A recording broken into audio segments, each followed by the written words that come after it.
think you're next one down. We're good? Okay.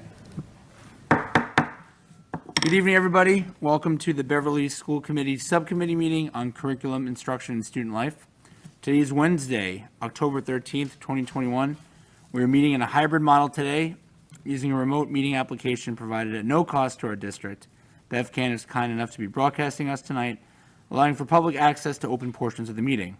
This is allowed under the Governor's March 12, 2020 order entitled Order Suspending Certain Provisions of the OML MGL 30A, Section 20. This order specifically suspends the need for a quorum and the chair to be physically present and asks our body to use technical methods to allow safe public access. We would encourage viewers to utilize the BevCam streaming option this evening, if possible. We're also trying a captioning tool while a long-term better solution is created citywide. So I'm going to turn it over to Dr. Trocheck, who is kind enough to help me out with the virtual members who are here in attendance. Thank you, Dr. Trocheck. Okay. We have in attendance here on the committee, School Committee President Rachel Abel, CISL Chair John Malady, School Committee Rep Dr. Ken-Ann McKenzie, CISL Reps Dr. Flaherty, and on virtual we have Mr. Greg Twombly. Can you unmute yourself and say if we can hear you? Yep. How's it going? Thank you. Yep. CISL Rep Karen Goodnow-McGuire. Yep. CISL Rep Joanne Hildreth.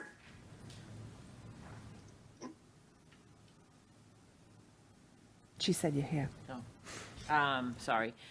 We have the school committee, student members, Charmaine Yuswanleli. Did I say that correctly? Thank you, Charmaine. We have Connor Hathaway. Hello. Mia Kasperowitz. Hi. Hollis Colby is online from our earlier meeting. James Hansen. We have high school principal, Mrs. Betty Taylor. Present. The director of College and Career Readiness, Ms. Julie Ferrara. Hi. And I believe that's everyone that's in the audience. If I missed anyone, did I miss anyone? All right, thank you.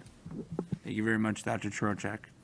So for our members at home, please remember that any audio or video you supply on this platform will then become part of the public meeting record. And as such, please use your mute functionality to prevent any background noise, and you will be called on to unmute and be recognized by either myself or Ms. Abel or Dr. Trocheck. It's going to be a team of 3 today. So I am going to take the next step and lead the Pledge of Allegiance, and then I'm going to call it over to Dr. Flaherty. Please stand for the pledge. I pledge allegiance to the flag of the United States of America and to the republic for which it stands, one nation, under God, indivisible, with liberty and justice for all. Now my favorite part of the meeting, Dr. Flaherty. All right. Thank you. Our first item on the agenda for this evening is the approval of minutes. That actually is the wrong date. It was for September 3rd, I believe. 8th. I would like to make a motion to approve the meeting records from September 8th. Thank you. I'd like to second that. I believe we need a roll call vote. Okay. Ms. Abel? Yes. Mr. Malady? Yes. Dr. McKenzie? Yes.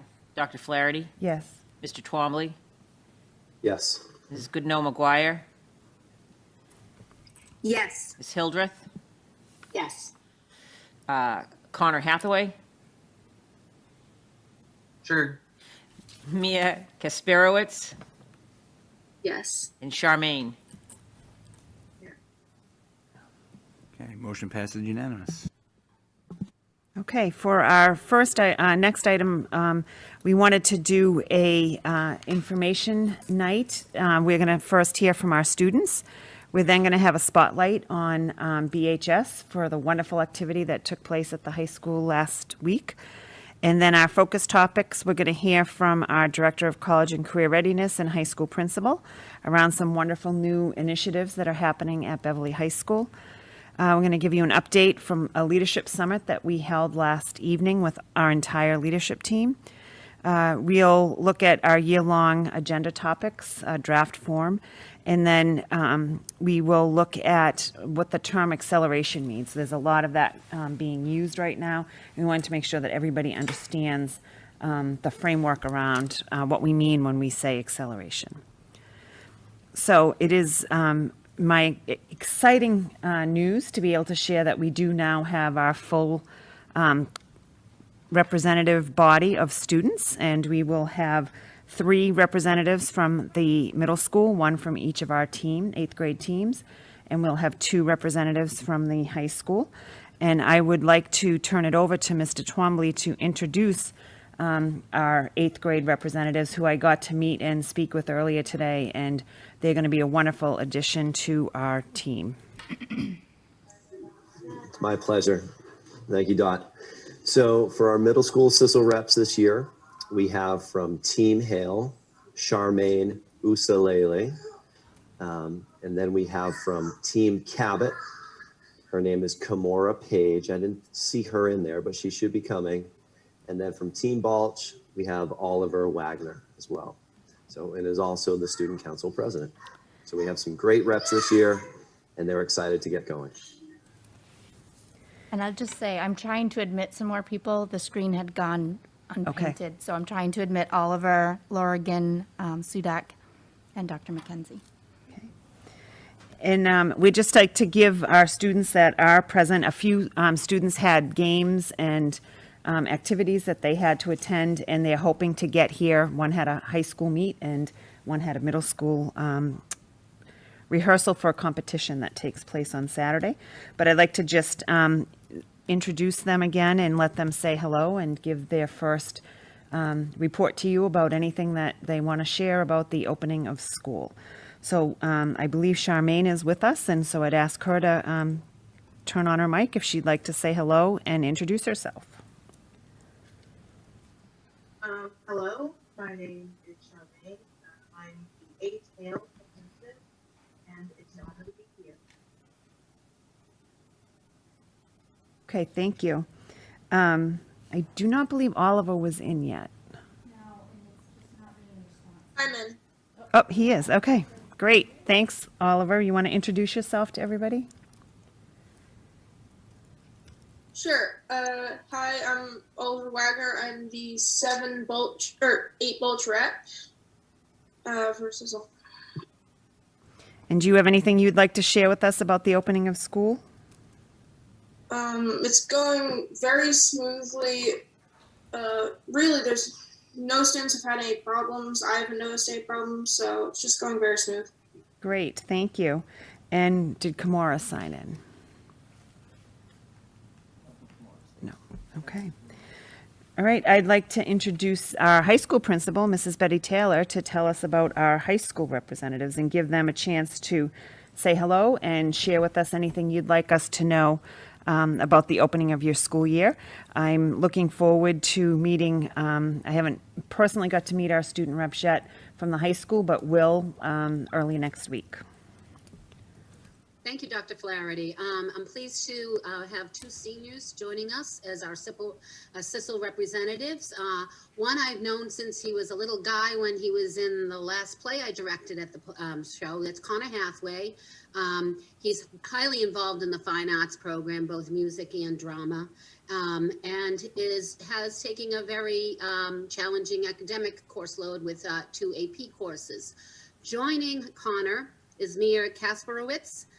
Mia, too, is taking 2 advanced placement classes, and she also has a very full schedule with her commitment to the track program. She is on the cross-country track team right now in the fall, and I think she might be one of the students you mentioned that was just coming from the track to join us. So I'm glad to have Kana and Mia. They have a lot of different extracurricular experiences and also academic experiences.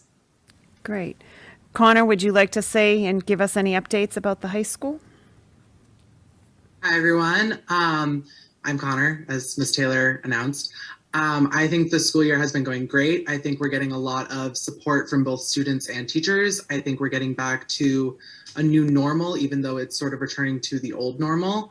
I think that a lot of the events we're holding are going swimmingly. I think that the fine arts program with our fall play production of Clue has been going great. We're really getting into it and finally having a great year. Thank you. Thank you. And I know how busy our students are, and I see that Mia has made it in from her meet, so we hope that went well, and we welcome you. And Mia, would you like to give us any updates and maybe even let us know how the meet went? Hi, I'm Mia. I'm a senior at the high school, and I think the school year has been going really well, and I'm looking forward to the rest of my senior year and hopefully getting back to normal. I know I do cross country and track, and I'm really happy that we've gotten a season this year because we were really affected last year. And I'm just happy that it's going to get back to normal soon.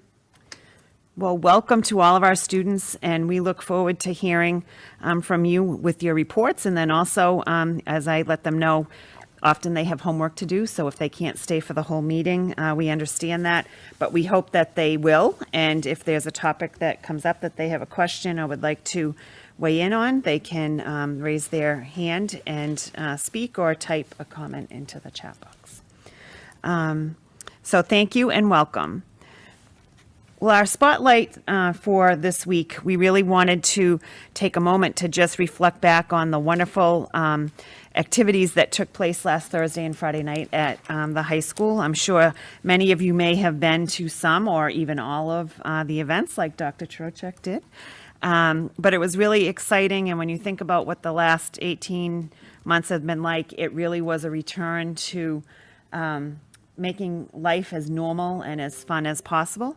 And so we had an activity where we had Panther Lights, which was 2 days of having a lot of activities for students, and it really was very well-rounded. There were 4 sporting events, which included on Thursday night boys soccer versus Swampscott and the girls soccer team versus Swampscott. High school field hockey played Linfield on Friday afternoon, and then Beverly had their football game there against Danvers on Friday evening. But in amongst all of the games, there were a lot of other activities, and we just have a few pictures that we wanted to show you. We had the junior ROTC program involved. The color guard and the marching band were able to play. We had food trucks for fun and some hanging out time for students to be together. But we also had a vaccination clinic, and there was a lot of fundraising that was going on for community events, one of them being for bootstraps. And there was also, I believe, some toy drive going on as well. But so these are just, if you weren't able to make it, we wanted to give you a few snapshots that you could look at. And the thing that really stands out to me is there's a lot of good smiling going on and a lot of student activity. So this shows you pictures of the football team, our cheerleaders, field hockey, and our marching band, along with one of the food trucks. And this shows you the ROTC program, some of our fundraising that went on, the vaccination clinic, our boys soccer, and our girls soccer teams. Dr. Trocheck, would you like to add anything? So I just want to once again extend my gratitude and thanks to Mrs. Taylor and to Mr. Dan Keefe. There was an awful lot, and to the whole administrative team at the high school. There was a lot of planning, a lot of time, a lot of energy that went into this. There was some snafus along the way and times when we were a little concerned about whether or not we were going to be able to pull it off. A special shout out to Mr. Collins and to Fran and to Jean, who did some work finding us lights at the last minute when we had a little trouble with that. And especially to the student body, because they turned out so strong. They were, well behaved. It was a great event. It was a positive, uplifting, really fun-filled evening. And so I just appreciate that, and I appreciate all the work that went into it. And it was certainly a celebration for our students. So I appreciate that. It was a great way for school and a lot of really good sports were played. Yeah, so. a lot of really good games. Yeah. But it was an opportunity for some great school spirit and to really set the tone for an outstanding year at Beverly High School. Any questions? Okay. We'll move on to our focus topics, and our first one is going to be a presentation by Mrs. Betty Taylor and by Julie Farrar, our Director of College and Career Readiness. So I will turn this over to them, and I will move their slides for them. Thank you very much. Thank you, everyone, for allowing us to present. My part's going to be brief. I want to illustrate some student support and some teacher leadership that we're developing and starting at the high school.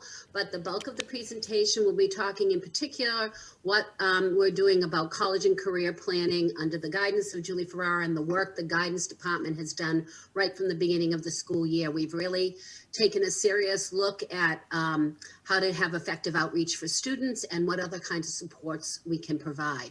So a few other supports that aren't necessarily under the purview of the guidance department, I want everyone to be aware of. We're working really hard in getting kids back into school and attendance outreach. And one of the things we have to do is, of course, the assistant principal oversees generally student attendance.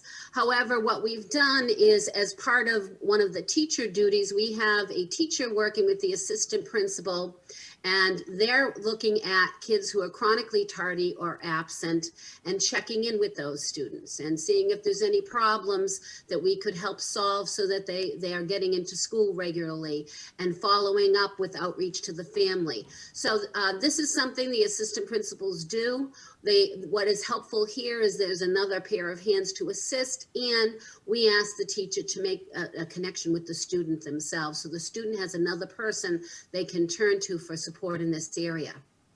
We've also started a mentoring program. In the contract for Unit A, there is language for something called the Student Efficacy Program, but we're calling it our mentoring program. So we're asking teachers who some of their duties in the hallway, or mostly hallway duties, we ask them one day a week to make a connection with two particular students. Check in, see how they're doing, check with their teachers on how they're doing academically, be another link or connection for that student. We're targeting a particular group of about 44 transfers from Beverly High School. So these are all students from grade 9 to 12 who are new to Beverly High School, and we're making sure they have an adult here in the building that's checking in on them weekly, answering any questions they may have, and monitoring their progress. When next semester comes, there'll be a new group of teachers with duties, and we will select another group of students for outreach.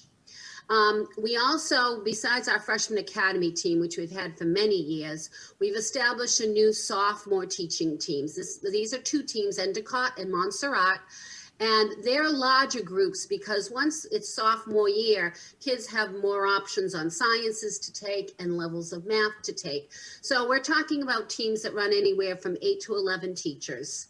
And they meet weekly to take a look at student success as far as academics and grades and any outreach that students need, and that's monitored under an assistant principal. Mark Thomas is the new assistant principal for the freshman academy, and Phil Coder is working with the freshman teams. I should mention that our new directors of STEM and humanities are also meeting with the freshman academy teams and the sophomore teams to go over curriculum focus as well. We're implementing a strategy this year that we're calling PROW.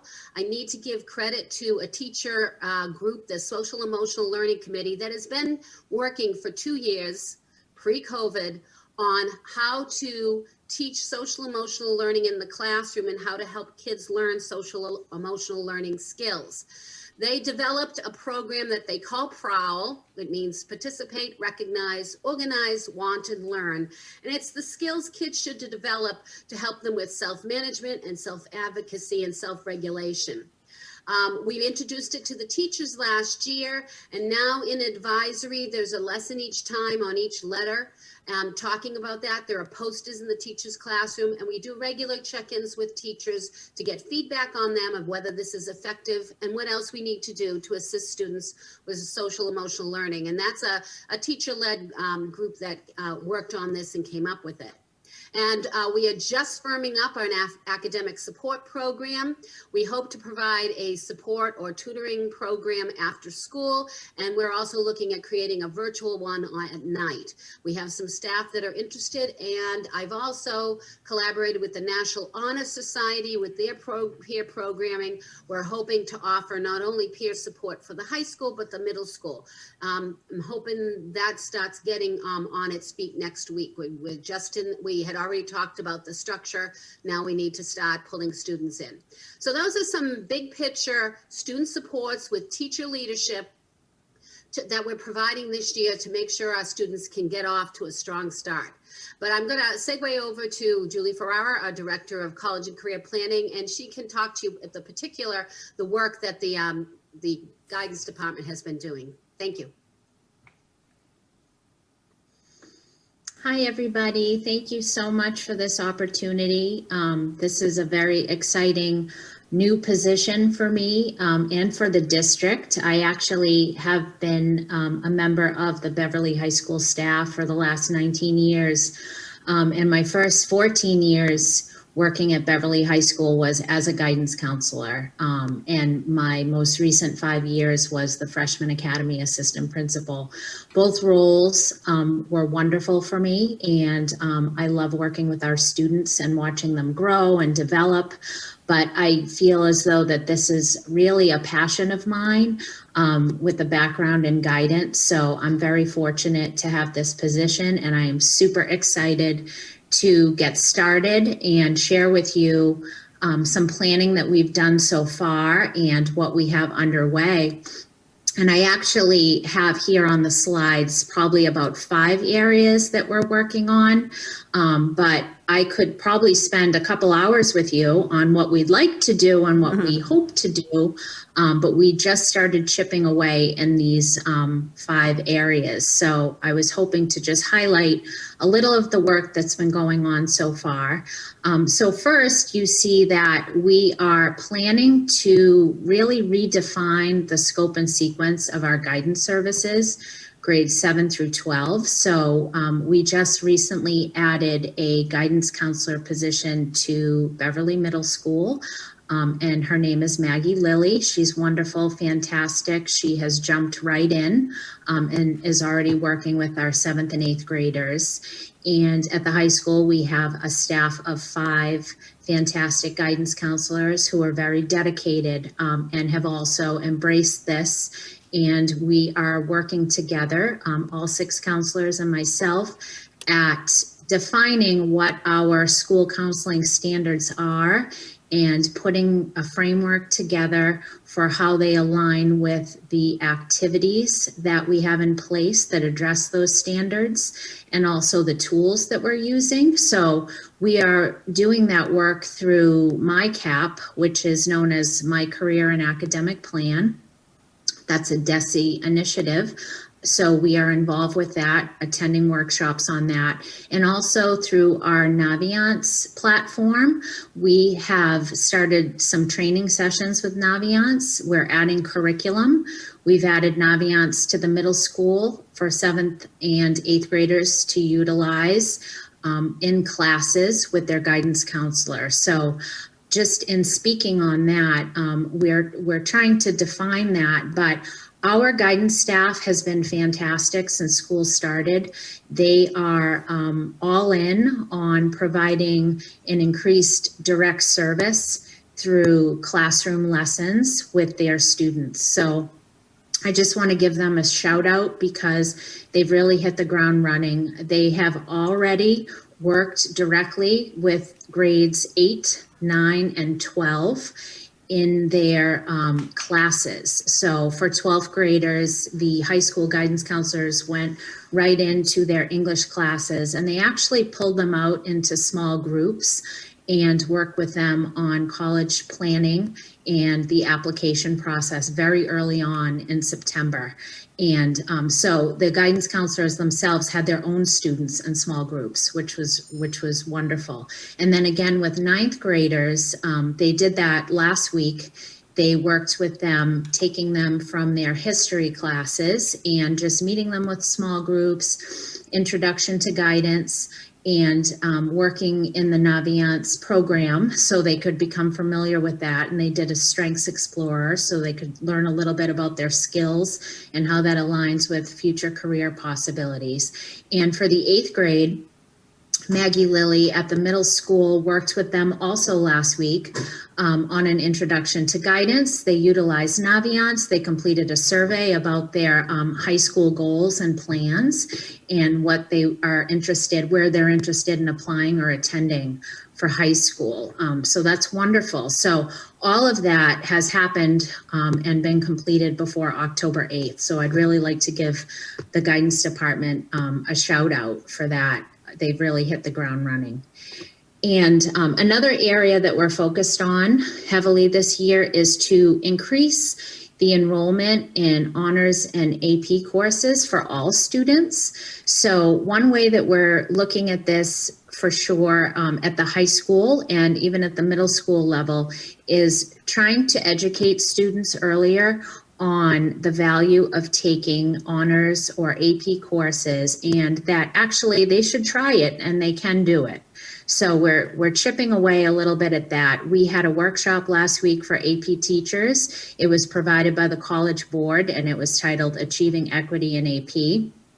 And they attended that for 2 days, 2 different groups of teachers. And out of that, we did come up with one goal that we're starting to formalize. It's the idea of an AP ambassador program that we'd like to pilot this year. And one of our AP teachers, Sean Lanigan, he is kind of taking the lead on this. We are hoping to find students in AP courses who could speak to what their experience has been and to really help younger students understand that they too can take AP courses, that it isn't just this scary, difficult course that students find might not be for them. The goal is to really encourage students to give it a shot. So we are working on creating that. And we've also talked about changing up our course selection process. So the way it's been working over the years is that we open courses to all students at the high school, and they're welcome to try a course, but we're going to make a concerted effort to really educate them and conference with students on courses that they should be reaching for, particularly courses that are possibly in their career pathway and of interest to them that will lead to a future career. So I'll speak a little bit more about our career pathways in the next slide. We are hoping to roll out the career pathway. There are 5 that have been developed. We'd like to roll that out to the current freshman class because they still have some time to really fit in the courses that we offer at the high school that could lead them into a career of interest in their future. So on this slide, I'll get right into the career pathways. That's next. So I'd like to recognize the work that the Career Pathways Committee has done over the last 2 years. Principal Taylor put together some different committees over the last few years, very important work that she had them focus on, and one of which is the Career Pathways Committee, like the SEL Committee. And this committee, Megan Sudak spearheaded this committee and did a tremendous amount of work. So I really would like to recognize her, along with Danielle DiCarlo, one of our guidance counselors, Tom Guzio, a teacher, and also Lisa Rush, who's no longer at the high school. She was also on this committee. And they worked hard on looking at different subject areas where at the high school we have plenty of elective options and advanced coursework that students could partake in the courses along the way that would ultimately lead them into a viable career. So for example, we have a business and marketing pathway, culinary arts, allied health and wellness, environmental science, and we are still currently working on an education and training pathway. I did put a link here, an example of a pathway sheet that you can see, and again, Megan Sudak worked very hard on this. And Megan was well before her time, because as a member of the business department, she had already been working on this. She's also the Perkins Grant Coordinator, and she manages our career and technical education piece, which includes articulation agreements with North Shore Community College, so that some of the courses our students take at the high school actually give them college credit. But this sheet just shows an example of how thoughtful these pathways have been put together, and some of the experiences that would be highlighted for students who embark on a pathway. So for example, they'd have classroom instruction, they'd have experiential education and be out in the field, internships align here, they learn leadership skills, just to name a few. For example, here, Megan highlighted the DECA program, which is, you know, a club or an activity, but it's part of the pathway for marketing. So it's included here. And some of the skills learned in this pathway: leadership and employability skills, time management, effective communication, teamwork, problem-solving skills. So the skills work in the pathways really connects back to the employability skills that we'd like all students to learn about. Eventually, we'd like to get to that point where all students at Beverly High School and in the middle school are focusing on the employability skills that they need to work in the 21st century. And so the sheet continues on, and it really just describes a little bit more about the workforce trends in that particular field. And then at the bottom of the sheet, it describes kind of where a student could go in this pathway, the different types of careers associated with it, and then what courses they could take at high school, what we already offer for elective courses in that department, or core courses, depending on the subject area, and then a variety of virtual high school courses that align with the pathway. GradPoint, those are two other platforms that we utilize for student coursework, and then again, what they could get into connecting to career and technical education. So that's just an example of our pathways work. Again, that work has been going on for a couple years, but we haven't really officially rolled that out yet, but that is the goal this year, to do that and to focus there.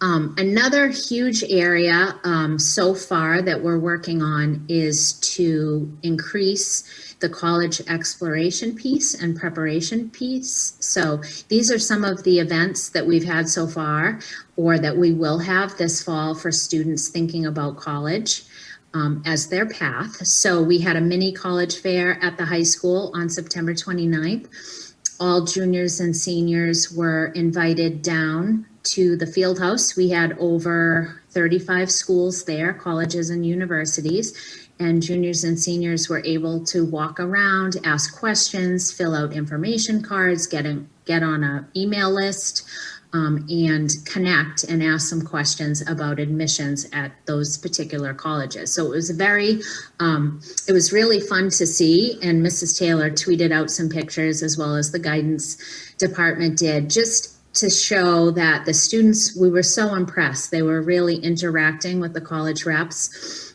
and the college reps on their way out were like, wow, you know, your students are really ready for this. So, you know, it made us feel good. And it was really nice to see them feeling confident and going up and asking some questions. We're planning another type of fair that we've never actually had at Beverly High School. So the mini college fair we've been having for probably 10 years, although we didn't have it during COVID.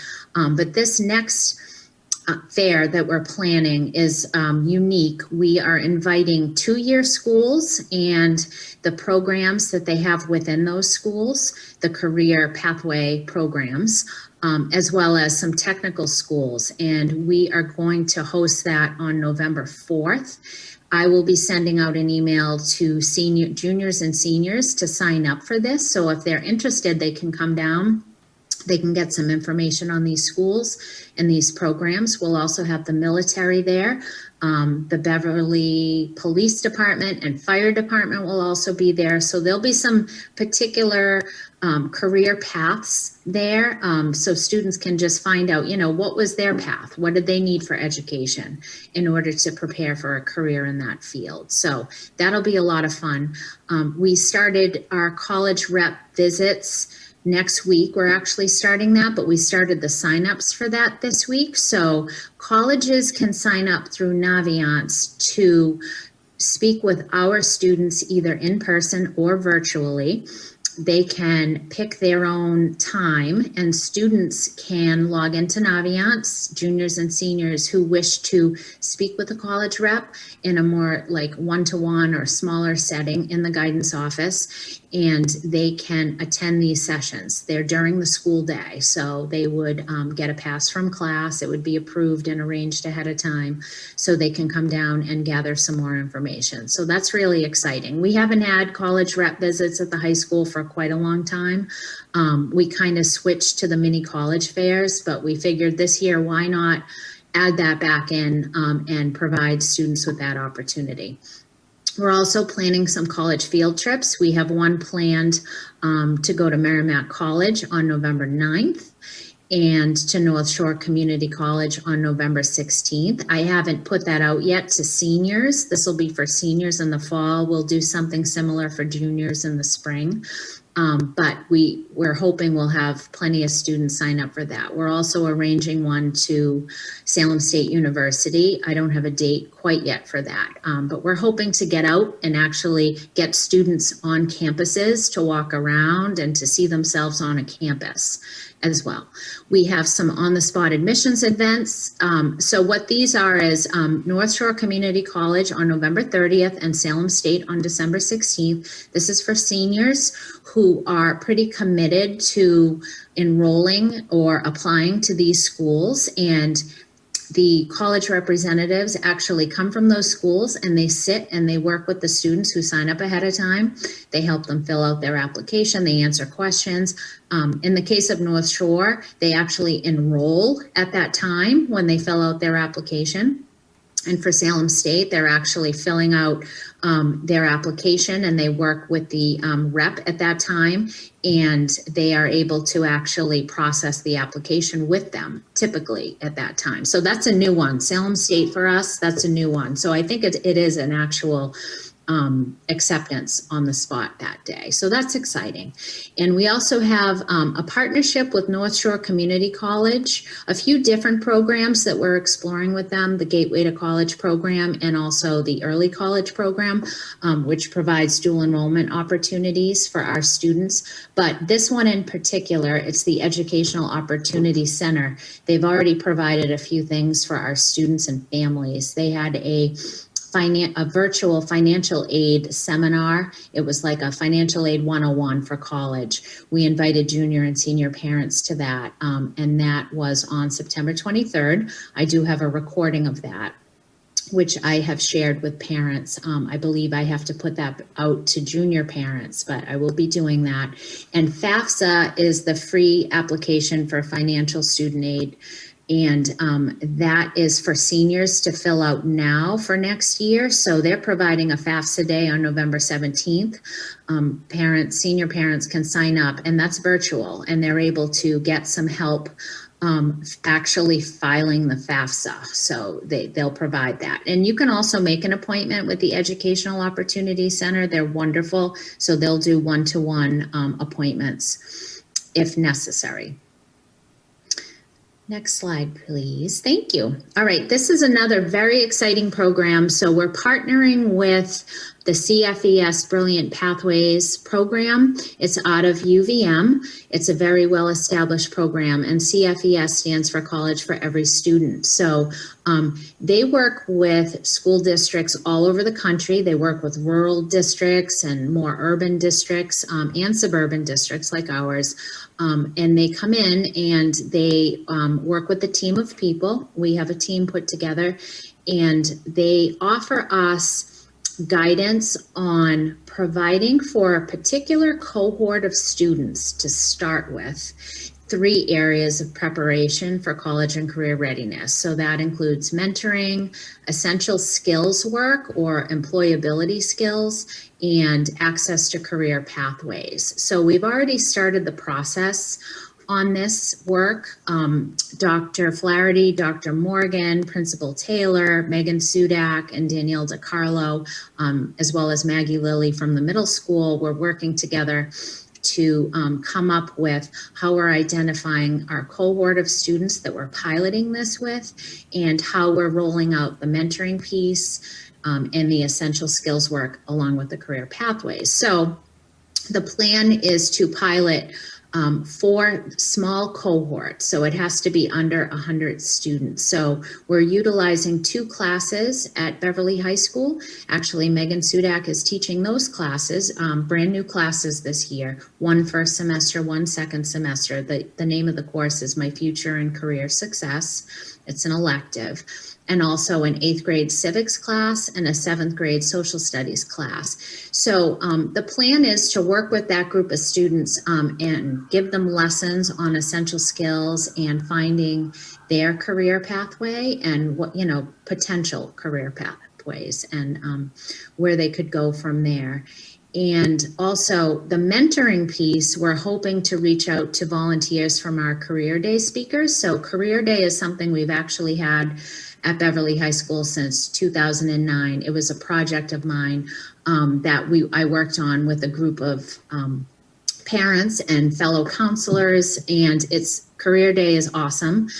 There are some people probably in our audience right now who've assisted us with Career Day, or even on CISL actually, who've come in and spoke to our students about their career and how they got there and what their path was, and basically what a day in the life is like in that career. So we're hoping to reach out to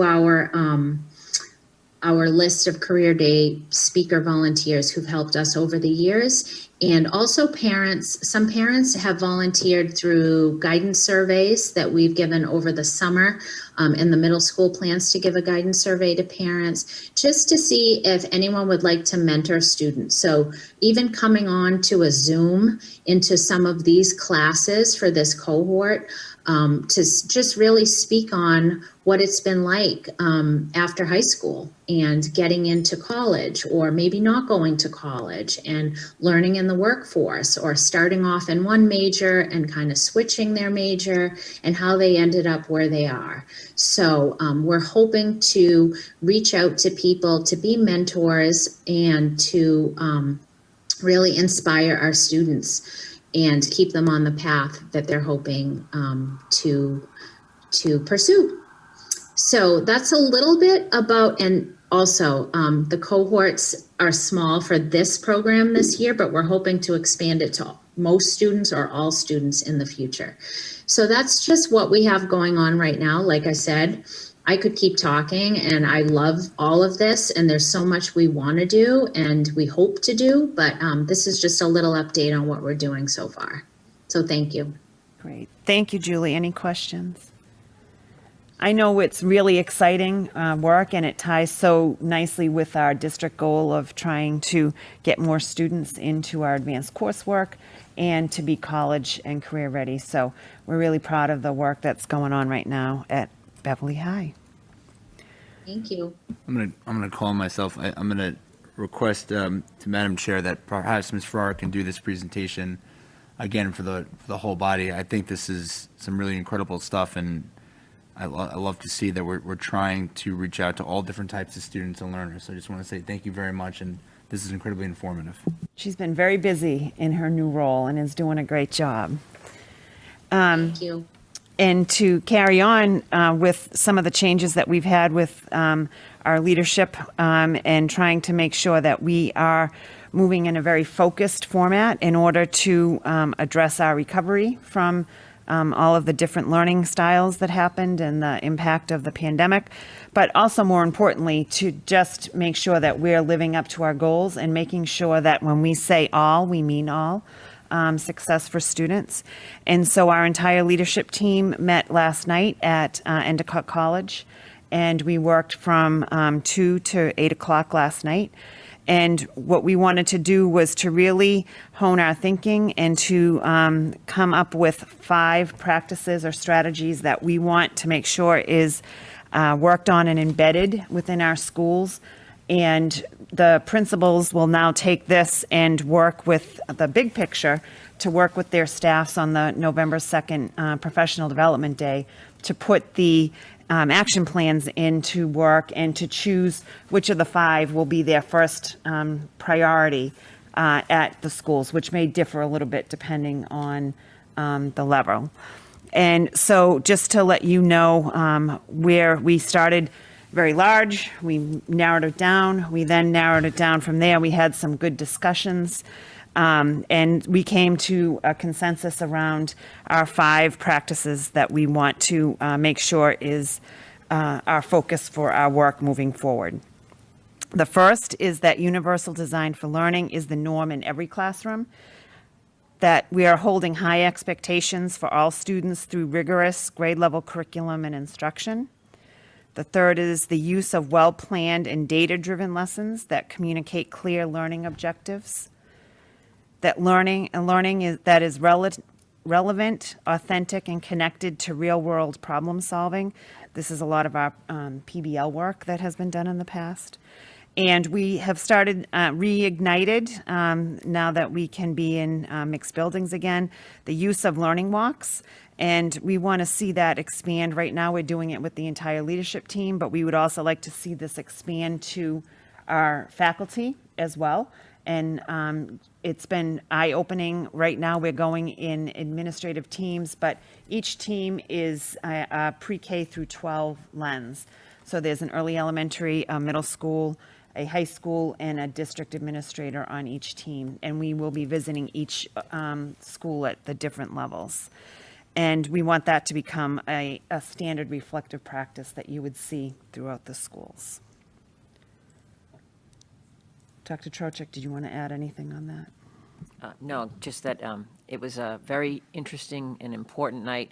We had a lot of conversations about how the year has been, about a lot of urgent issues throughout the year, but we decided to dedicate these 6 hours to kind of some of that important teaching and learning work. And so the 26 member leadership team, you know, on a Tuesday night, spent time and really dug in to do some really real reflection and real work. And it was actually rather invigorating to have the opportunity to concentrate on some of those issues. So thanks to Dr. Flaherty for putting that together.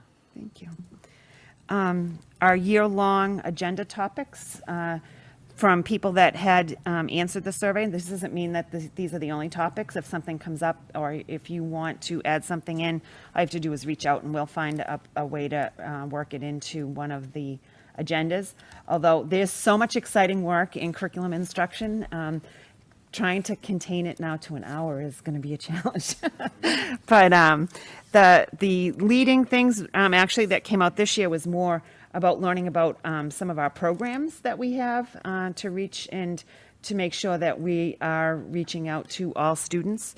And so you've already heard some tonight from our high school about interventions that are being used to ensure student success, equity, and along with equity, culturally responsive teaching, which you'll see is worked into our agenda topics, special education, English language learners, social emotional learning. And you'll see that I have connected a draft of a year-long agenda that you can take a look at and give me any responses that you have or questions that you have. And we'll kind of vote on that at the next meeting as our kind of final structure. But as we know, that is always subject to change based on unexpected items that come up or that might need to be moved around. And we've worked in all of the process areas along with some of the things such as program of studies, handbooks, the things that have to be done on a yearly basis. And so you'll see as you look through here that we have touched all those areas. Any questions about the agenda topics or the structure? I would recommend knowing that we have a very long night in front of us and that this is some really important work, although it's not long and I can get through it in 7 minutes if you'd like me to. But if not, I would recommend that we table this and put it with the MCAS discussion at our November meeting. Sounds good.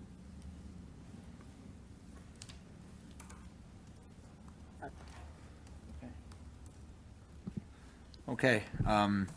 Dr. Flaherty, thank you so much. This is a wonderful presentation. Ms. Farrar, thank you as well. You guys are both invaluable assets to the district, so thank you for all your hard work. Just a friendly reminder, our next meeting is November 10th, and with that, the chair is looking for a motion to adjourn. Motion to adjourn. Thank you. I have a second. Second. Thank you, Dr. McKenzie. Okay, Dr. Trocek, here we go. Roll call. Roll call. Roll call vote. So, Ms. Abel, Yes. Mr. Milady, Yes. Dr. McKenzie, Yes. Dr. Flaherty, Yes. Greg Twombly, Yes. Karen Goodnow McGuire, Yes. Joanne Hildreth, Yes. Lorigan Sudak, Yes. Connor Hathaway, Yes.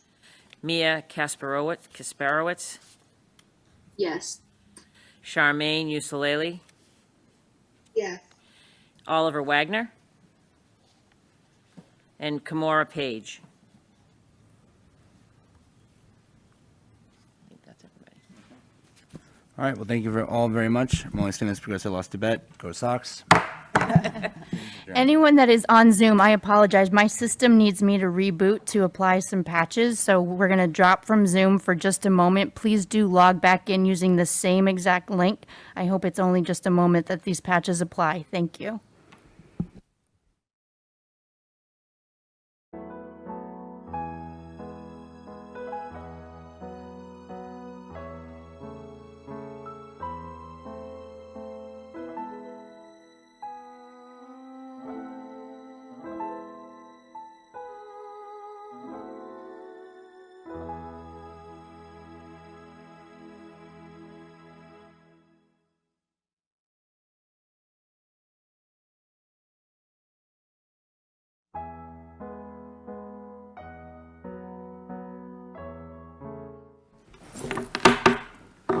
Thank you, everyone. Welcome. This evening is October 13th, 2021. The Beverly School Committee is having its regular school committee meeting here in the Beverly Middle School Library. For social distancing, we do have available an overflow in our first floor cafeteria. Thank you all for being present this evening. We are using a hybrid meeting platform this evening. My laptop is open and I will be admitting members of the public as well as members of our administrative team as they wish to join on the platform. We are using a platform that is provided at no cost to the district, and this is allowed under the Governor's March 12th, 2020 order entitled Order Suspending Certain Provisions of the Open Meeting Law, Mass General Law 30A, Chapter 30A, Section 20. This order specifically suspends the need for a quorum in the chair to physically be present, although we are this evening, and allows for members to use technical methods to allow for safe public access. We would encourage viewers to utilize the BevCam streaming options this evening. They're on YouTube and channel 22 this evening. And we are also trying a captioning tool while a longer-term solution is created. So joining us tonight are members of the school committee, members of the district administration and leadership teams. I will conduct a full roll call of the participants so they are known from the remote and as well as in the room. To make sure that everyone can hear and see us, we do ask that the participants on the remote platform do use the mute functionality, but I will call on you to unmute during the roll call just to confirm that we are able to hear and see each other. Why don't I go ahead and do that right now? In person, we have Dr. Trocek. Yes. School committee member, Mr. John Milady. Hello. Assistant Superintendent, Dr. Dorothy Flaherty. Our school committee executive secretary, Donna Bergeron. Here. School committee member, Lorinda Visnick. Here. School committee member, Mayor Michael Cahill. Here. School committee member, Karen Robinson. Here. School committee member, Kimberly Coelho. Here. And school committee member, Dr. Ken-Ann McKenzie. Here. And I am Rachel Abel. We are joined online by our student representative, Hollis Colby. Hi. Thank you. We also have our nurse leader, Ms. Jody Elder. Here. Our Director of Food Services, Christina Leal. Hello. Our Director of Transportation, Dana Krushank. Here. And the only additional member on the remote platform at this moment is Ms. Stella Pierce. She is signed up to be one of our public speakers. Ms. Pierce, can you just? here. Great, perfect. Okay. With that said, I again remind you at home, anything that you supply for audio or video becomes part of this record. We have our quorum, our entire body is present, so we do not need to take any roll call votes. And with that, I would like to ask Dr. McKenzie, would you lead us in the pledge this evening? The flag is on this side. We apologize to the large audience that might not be able to see it.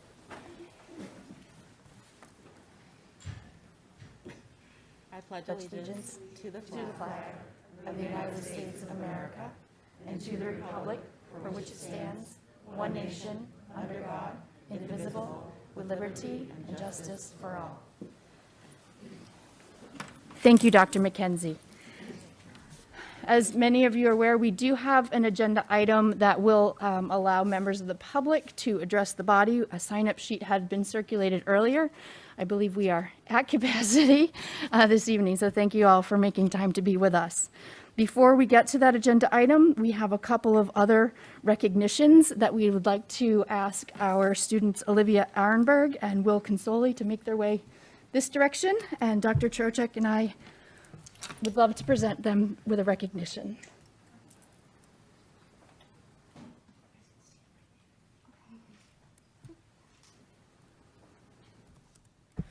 All right, well, thank you very much. This is a very exciting opportunity for me. We have this evening two seniors who are here that we would like to recognize. These two students have been selected to be the recipients of the Certificate of Academic Excellence from the Massachusetts Association of School Superintendents. So we are glad that you could join us. I'm going to take a moment and introduce each one of these students to you and present them with their certificate. So first, we have Miss Olivia Arenberg. She is a creative and caring student who has demonstrated a commitment to community support and social justice. Academically, in the top 5% of her class, Olivia is an active member of the band and the chorus. In addition, she's a member of Stage Right, the BHS Drama Club, and has been in several productions at the school. She is the president of Student Council and a founding member of the BHS Human Rights Club. Olivia is considering a career in performing arts, communications, or global studies. And I want to say personally, Olivia was our student representative for the school committee, so we've had an opportunity to work with her closely. She is amazing, and we're super proud of you. So.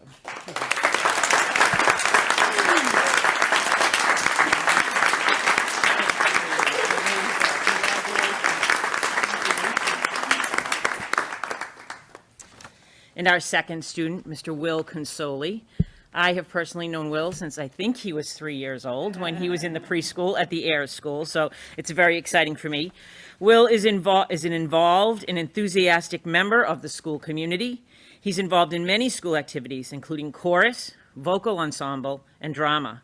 He is the vice president of Student Council and a National Honor Society officer. As a junior, he received the Harvard Book Award and is also in the top 5% of his class. And Will is interested in a career in biology or biomedical engineering. So, Will, thank you very much. Congratulations.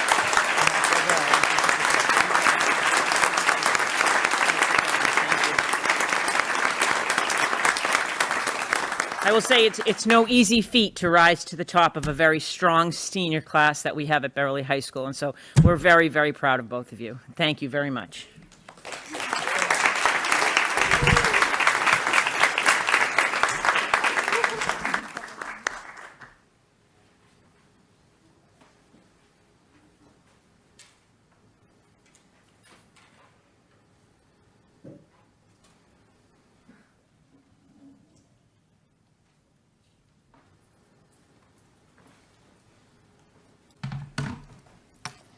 Thank you, Dr. Trocek, and thank you for the students for sticking around. They joined us at 6 o'clock for our Student Advisory Council, which is just one more thing that they have been blessing us with here as the perspective right from the students themselves. Our next item on the agenda is the approval of our meeting records from the meeting of September 8th, 2021. Do I have a motion to approve? So moved. Thank you, Ms. Visnick. Do I have a second? Second. Thank you, Ms. Robinson. Were there any edits or corrections that would like to be made? Ms. Visnick, I see your hand. I only wonder about the spelling of the student rep Hollis based on what I saw on the screen today in our student advisory. Okay, we will double check the spelling before we publish the record. Thank you for that catch. Okay, all those in favor? Okay, 7-0. The meeting records, we will just check the name and post those. Our next item on our agenda is from Hollis herself, themselves. Okay, Hollis is our student representative to the school committee. She also has patiently been with us since 6 a.m. If they would like to address the body and let us know what's going on, that would be great. Good evening, everyone. So for this month, on October 5th, we had a Race and Equity Forum. October 11th, there was no school because of Indigenous Peoples Day. Today, October 13th, the PSATs were taken by juniors. And October 28th, the SATs will be taken by seniors. And November 2nd, there will be no school due to Election Day. Thank you so much for that report. I'm seeing a couple more people would like to be admitted. I'm admitting Amy Broadbent, who is a signed-up speaker. Microphone. All right, thank you. I'm admitting a couple more members of the public and our administrative team to the virtual room. We have Amy Broadbent joining, as well as I thought I saw one of our principals. Okay. Next order of business is an open forum for citizen concerns or input to agenda or non-agenda related items. I want to be clear that the president is considering requests from the public to address the school committee. This is an address, it's not a question, answer, or conversation. We ask that your remarks be 3 minutes or less, respectful of all of our time this evening. We do have approximately 25 to 30 people who have asked for remarks to either be spoken or read aloud. As of 7 p.m., we have a list, and we're going to take them in pretty much the order that they were received, with the in-person and remote participants taking precedent over the emailed and letter items that the chair will read into the record. Our first speaker, Andrew DeFranza, 11 Weber Ave. If you would, use the microphone there. There's a couple of wipes available for keeping the microphone as neat and tidy as we can. Thank you. You do need to press the button to green. It is green for everybody coming after me. When you push the button, it turns green. Good to know. So I'm Andrew DeFranza. It's nice to be with you all. It's also a great blessing that in the course of this year, I was fortunate to pick up another name, as most people know. So in the spirit of transparency, I am married to Dr. McKenzie, so McKenzie is now part of my name sequence, and it's nice to see you all. I just wanted to take a minute to thank everybody on the school committee for all their hard work over the last month and at the last meeting. I also wanted to thank directly Dr. Trocek and for all her efforts, and Dr. Morgan, who I believe is behind the pillar. I can see his socks, though I cannot see him. So big thank you to the school administration, the other folks that are here, to all of you on the committee, and for everybody for your efforts. Was a difficult month, and grateful for everything everybody's doing, and thank you very much. I appreciate it.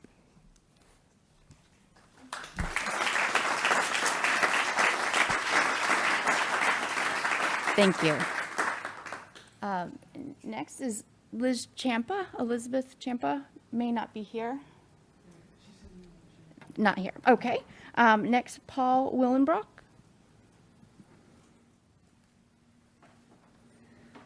Mr. DeFranza has left it on green, so you are free to speak.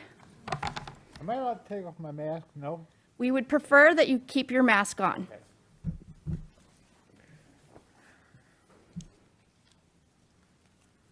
Good evening, everyone. My notes are brief. My name is Paul Willenbrock, and I'm not a lifelong member of Beverly, but I have lived here for 47 years. I was quite upset and saddened to hear the remarks of the two Beverly residents directed at Dr. Keenan McKenzie at the September 8th, 2021 school board meeting. I thought the remarks were overt display of racism. I was pleased that Dr. Keenan McKenzie is a member of the Beverly School Committee. I look forward to her contributions as the Beverly school system continues to be an excellent place for an education. My son, who attended K-12 in Beverly, and my 3 grandchildren, who are in the Hannah Elementary School, the Beverly Middle School, and the Beverly High School, are benefiting greatly from their school experience. It is time now for diversity to flourish in Beverly, with residents treated equally and with love and respect.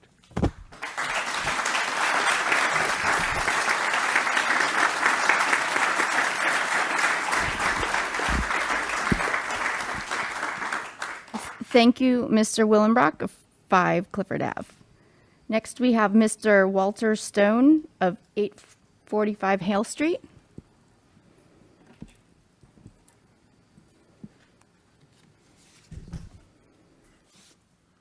Still green. Thank you.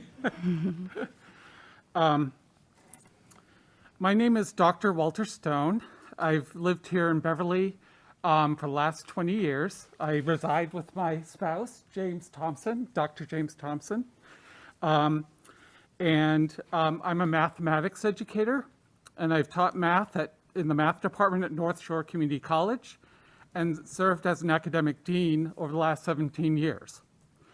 I am here today to lend my voice in support of Drs. Kenan McKenzie and Andre Morgan, and for their professionalism and expertise. The treatment of Dr. McKenzie at the prior school committee meeting was disgraceful. The microaggressive behavior and accusations made about her office add to deliberate use of disinformation.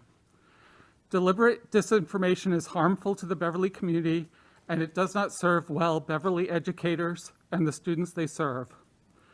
As importantly, I am also here as a community member to support the Beverly School Committee's efforts to increase cultural competency in Beverly schools, which support students of color and LGBTQIA, as well as all students.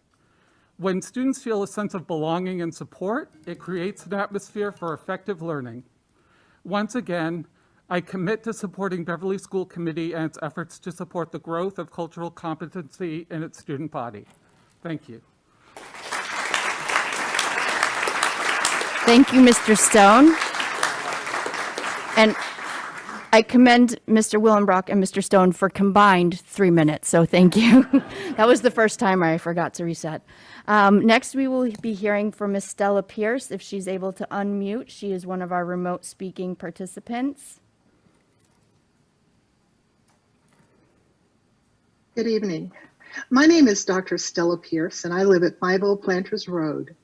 As a resident of this city and as a retired professor of education from a local college, I believe that it is very important for Beverly Public School students and students at all schools to be taught information that is accurate and developmentally appropriate for each grade level and in all content areas of the school curriculum.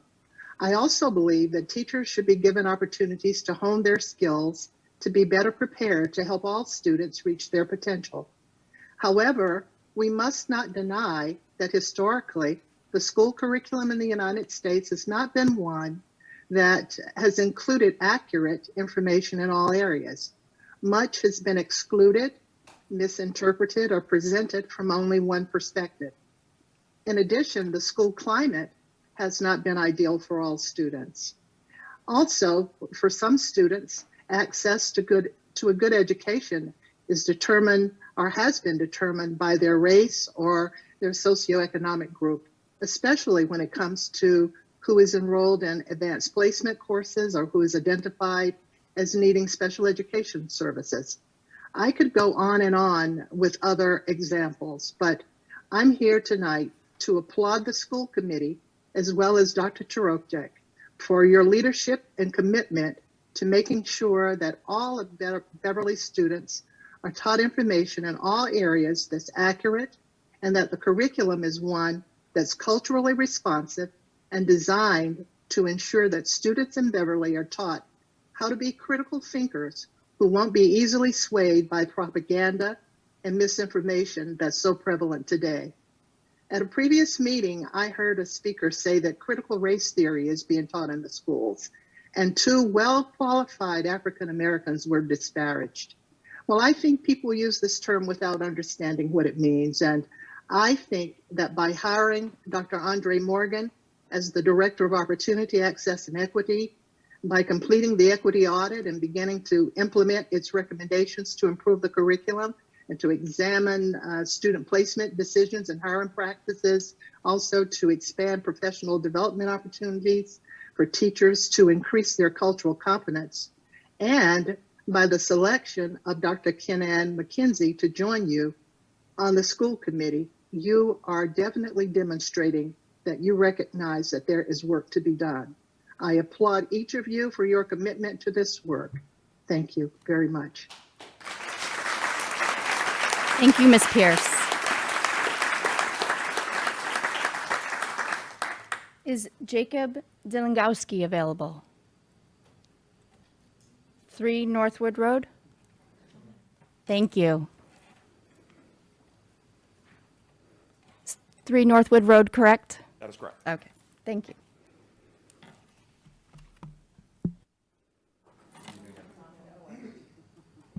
We on? Yes. Thank you for having me. I stand in solidarity with the school committee and like to denounce the events of last school committee meeting. Thank you all for a thankless job that you do on a regular basis to help our students in our community. I just wanted to raise one concern. It may be more operational, but I was taking a look at the recent COVID testing protocols and have realized that right now it seems like we're possibly encouraging parents to send sick students to school just due to the lack of quick, rapid testing available in our community. Last week, I tried to do the right thing. My son had some sniffles and a cough, and I called the school, and they had told me that he'd be able to come back in once he had a negative test. I couldn't find a test available that would be quick enough for him to not miss 2 days of school. I managed to rummage up a Binax test that I found at CVS, and I tested him Friday morning. After having him only miss 1 day of school, he tested negative, and when I brought him to school, he wasn't allowed in. And after taking a look at the slideshow that was sent out in August, I realized that the test and stay tests that are being used are the Binax tests. And I'm just curious, I know this isn't a Q&A, but just for operational purposes, if we're going to trust parents to send or keep their kids from school, can we not trust parents to give the Binax test at home and accept that if it's a negative for the students to be able to come back to school?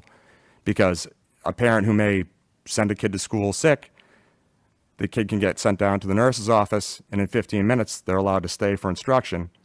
But I'm trying to do the right thing and protect other students in the school, and my son may lose 2 days of instruction as a result.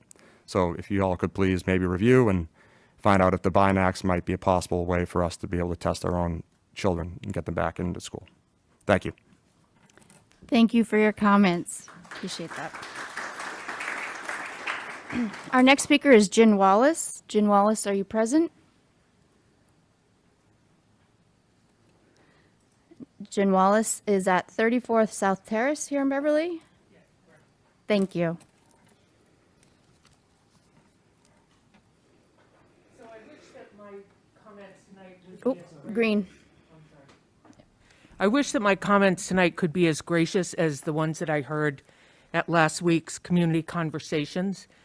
But I've got a couple of things to say to Ms. Liacano and Mr. Maloney.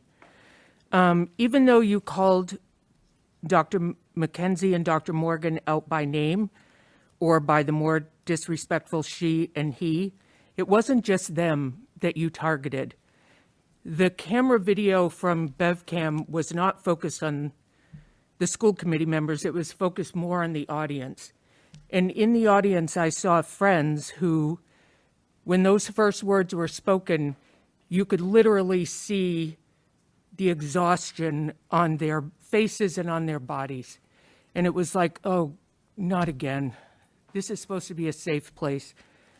Where am I safe? And I just want you to know that there were a lot more people than the two folks who were mentioned that were targeted that night. I would also say that if you want to share your opinion with us, do us all a favor and check some facts before you step to the mic. A quick 20-second Google search would have shown you the facts of Dr. McKenzie's and Dr. Morgan's qualifications. And another quick minute would have led you to the facts of Dr. McKenzie's election status.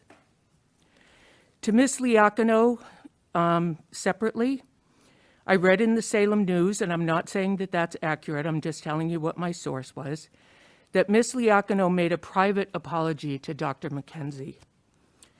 I personally feel like if you make a public accusation on the record, and then you discover that what you said were lies, your apology should also be public and on the record.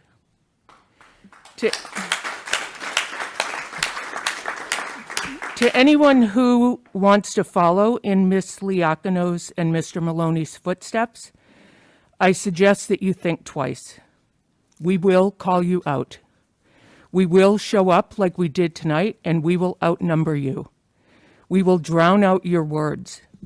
September 8th, 2021 lit yet another fire under many of us with privilege. And once again, we say not in Beverly. I hope this time the people who need to hear this message do hear it and change both their thinking and their behavior. Thank you.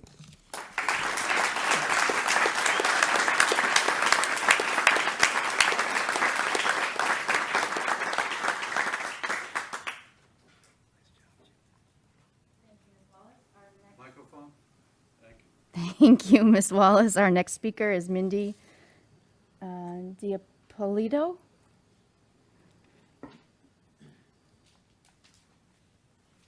And for the record, it's 20 Odell Ave. Oh, green. Correct, yes. Thank you. Mindy DiPolito. I'm also a member of the Beverly Human Rights Committee, and I'm making a statement on the committee's behalf. In response to last month's school committee meeting, the Beverly Human Rights Committee wanted to make a statement. To Beverly's Black leaders and community members and other people of color living, working, and investing in this city, we see you and stand with you. You are valued and respected members of this community, and we are grateful for your contributions to our school and to the city, despite the work that lies ahead of us. We as a committee join the many residents who have already raised up their voices in support of these Beverly public school leaders. We also understand that our words are powerless without action. Thus, we as a committee recommit to active anti-racism, including calling out language or behavior that compromises personal safety, human rights, or dignity, supporting healthy, fact-based, and respectful dialogue and exchange of opinions and ideas, practicing intentional anti-racism in all our circles and spaces, public and private, and learning and sharing how we and others can effectively stand up to hate, bigotry, and racism, including microaggressions and unconscious bias. Advancing local health, economic, and social policies that break down racial, gender, and economic inequities, fostering a city workplace culture and policies that support people of color, and listening and learning from each other's experiences. We know we all have work to do. We welcome all residents to join in this effort. There is always room at this table. If we recognize each other's unique gifts and humanity, We can take on this work together toward a better Beverly for all students, educators, and citizens. Thank you. Thank you.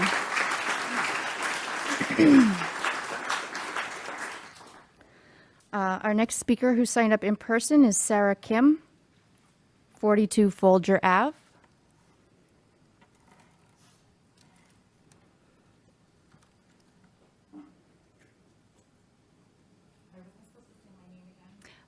Just push the green button. Leave it on green. There we go.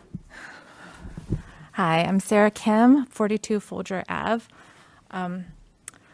Sorry, I hate public speaking more than anything. This is my husband's job, not mine.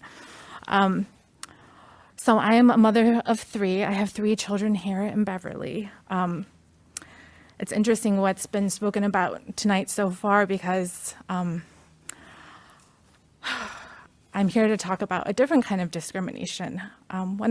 Before I had kids, I knew that I wanted to prepare them to face what they were going to have to face in this world when it came to being Asian. My husband and I were so careful to pick out the right names that they couldn't be made fun of. I always knew my kids would never ride the bus because for me, when I was growing up, that was torture. It was only actually just in the last year that I looked back on my life thinking about what my children are going through and realized that not once in my life had anyone ever stood up for me when I was in a situation where I was being discriminated against.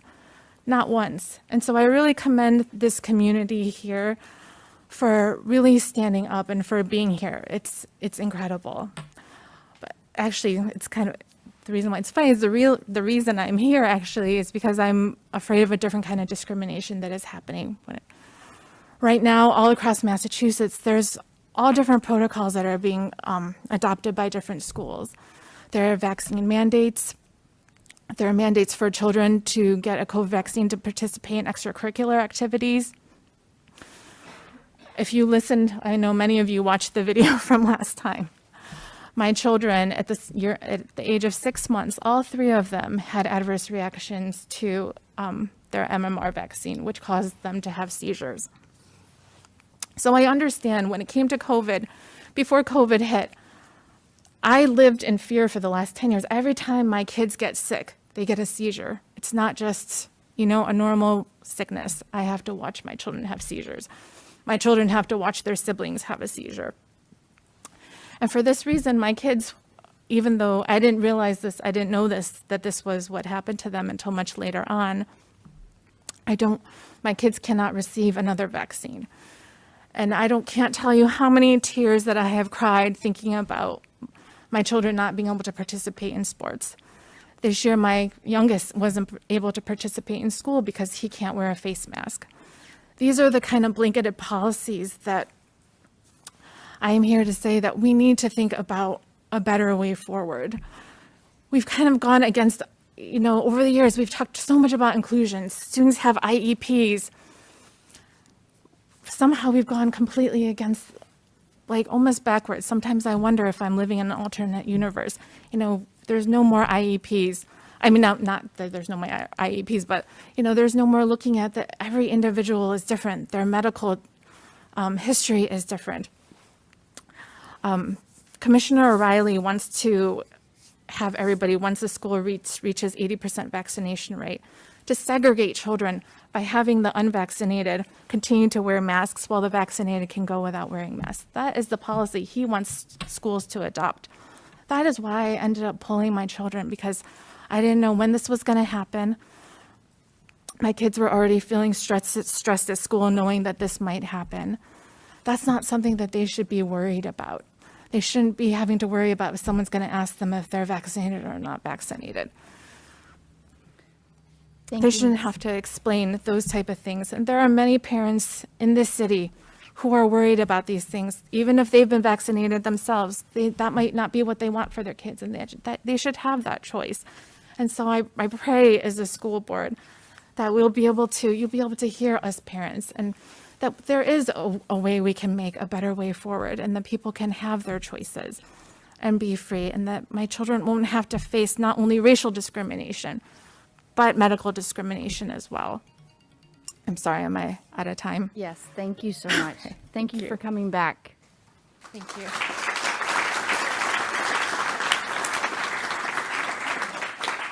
Our next request came from Jeff Gentry, 26 Orchard Street.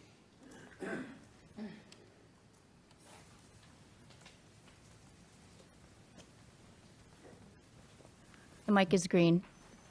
Thank you. Orchard Street is correct. Okay, thank you. I can't imagine being in this room and not thanking our superintendent, Dr. Morgan, our school committee, and our educators for all the work you've done during this season of pandemic to provide such great educational experiences and resources for our children. Your service is laudable and it's noted. I'm here to add my voice to the chorus supporting diversity and inclusion in our city, and I wanted to make two brief comments.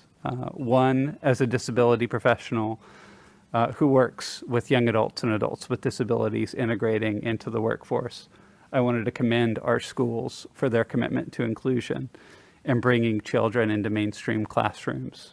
My children attended Cove School, and I can remember on several occasions being in elementary school classrooms volunteering and seeing students with intellectual disabilities, students with autism, and other disabilities learning and enjoying their education side by side with other students.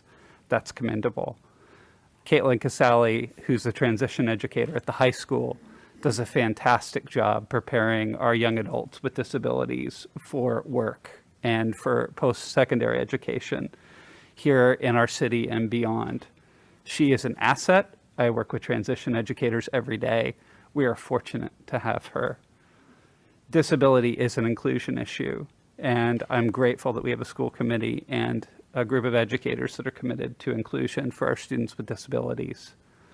Also, as a parent of a child who's a member of the LGBTQ community, I wanted to say that I am very proud that we have a school that makes my child feel welcome, feel accepted, and feel like they can explore who they are as a person and how they fit.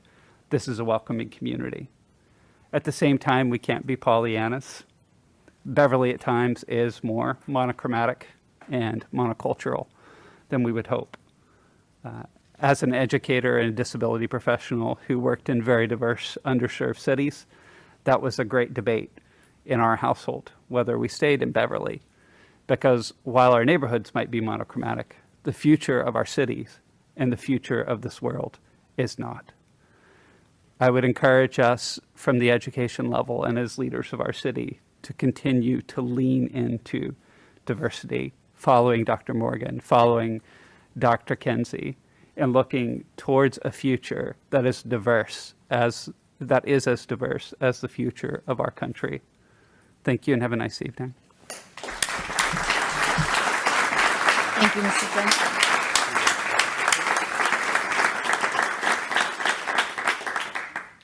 Okay, we had a speaker sign up in person, Keita Fisher, 37 Abbott Street. Yep. Hello, my name is Keita Fisher, and I live on 37 Abbott Street. First of all, I wanted to say thank you for everybody showing up. Is it green? Can you guys hear me? Yeah. Oh, a little louder. Okay. So anyways, I wanted to say thank you for everybody who showed up today. And I do, as a person of color living in Beverly, I do feel like the culture is shifting, and the amount of people who have stood up to what happened to last month's meeting has been great and amazing and great to see. I also wanted to thank and commend the school committee and all the administrators for all the hard work that they're doing during the pandemic. And I know it's definitely a hard decision with so many opinions and discussing risk assessment to the parents and the students. Lastly, I wanted to thank you for continuing to require our youngest students to require masking indoors because they cannot be vaccinated. And I know it's hard and not everybody agrees, but I do feel that the school's doing an amazing job with risk management and ensuring that they don't miss any education. And that's all I needed to say, but thank you. Thank you.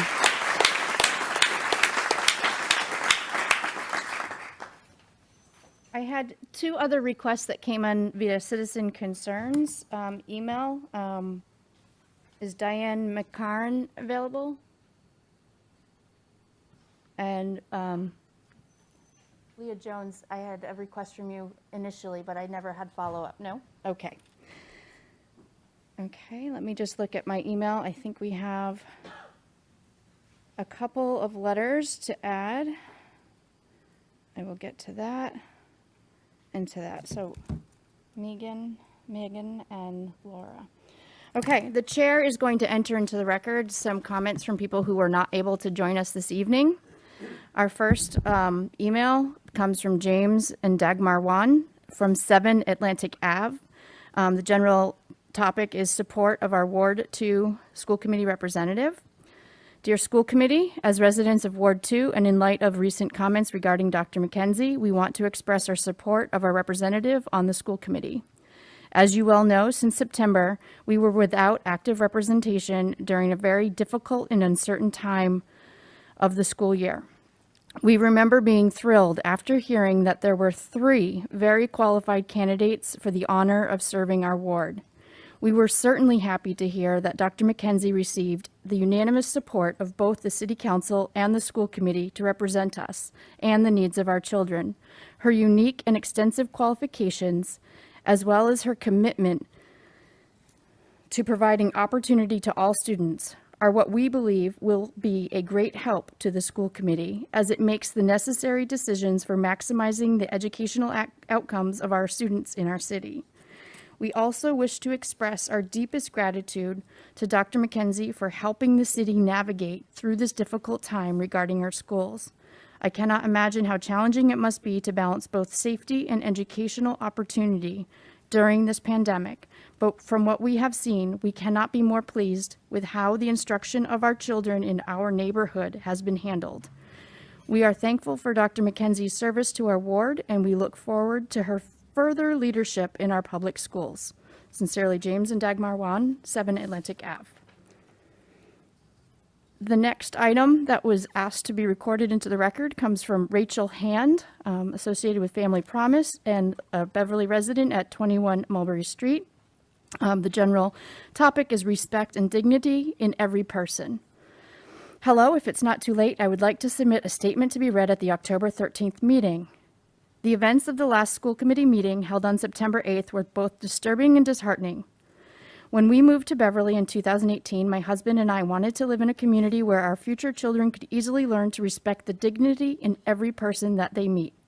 But I do not see how this can be possible when such displays of ignorance and racism are still happening regularly. The way that Donna Leonardo and Steve Maloney spoke of Dr. Kenan McKenzie and Dr. Andre Morgan were blatant examples of the dehumanizing racism. If that can happen publicly, it makes me worry about what is happening privately in the homes of some Beverly families. How can we prevent these hateful interactions from influencing the children in our community? The answer, I believe, is for us to do everything in our power to create a community that prioritizes intentional anti-racism work. As many have said, it is not enough to be not racist, but we must be anti-racist in order to combat the intentional racism that is all around us and that has been part of our community and our country for hundreds of years.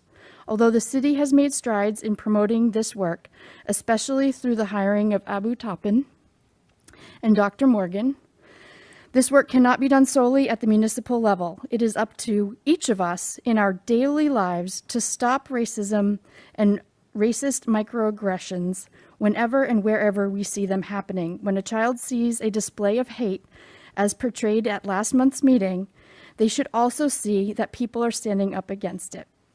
Today's meeting is critical because it will show our children that when someone is racist, in public or in private, no one should ever tolerate it. We should teach our children that bullying does not have a place in our schools or in our community. And if anyone listening today is worried about publicly combating racism because they don't feel equipped with enough knowledge, I encourage you to reach out to the dozens of resources available in our community between Beverly Human Rights Commission, Equity Race Task Force, and the library's programming, and so many other wonderful organizations. This community is plentiful in learning opportunities to help each other, particularly us white folks, educate ourselves. The more we continue to learn, the more confident we will feel challenging these people in our community who are teaching our children how to hate. Sincerely, Rachel Hand, 21 Mulberry Street.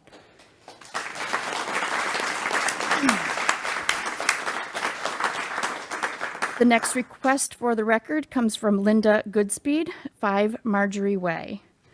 The subject is concerns over the events of the 9/8 school committee meeting. Hello, please read this aloud at the meeting. After listening to the school committee meeting, I must write to voice my concerns for what happened at 1 hour and 30 minutes into the meeting. First, I thank all of you who have and continue to serve on the school committee for the city. Thank you for your hard work and diligence.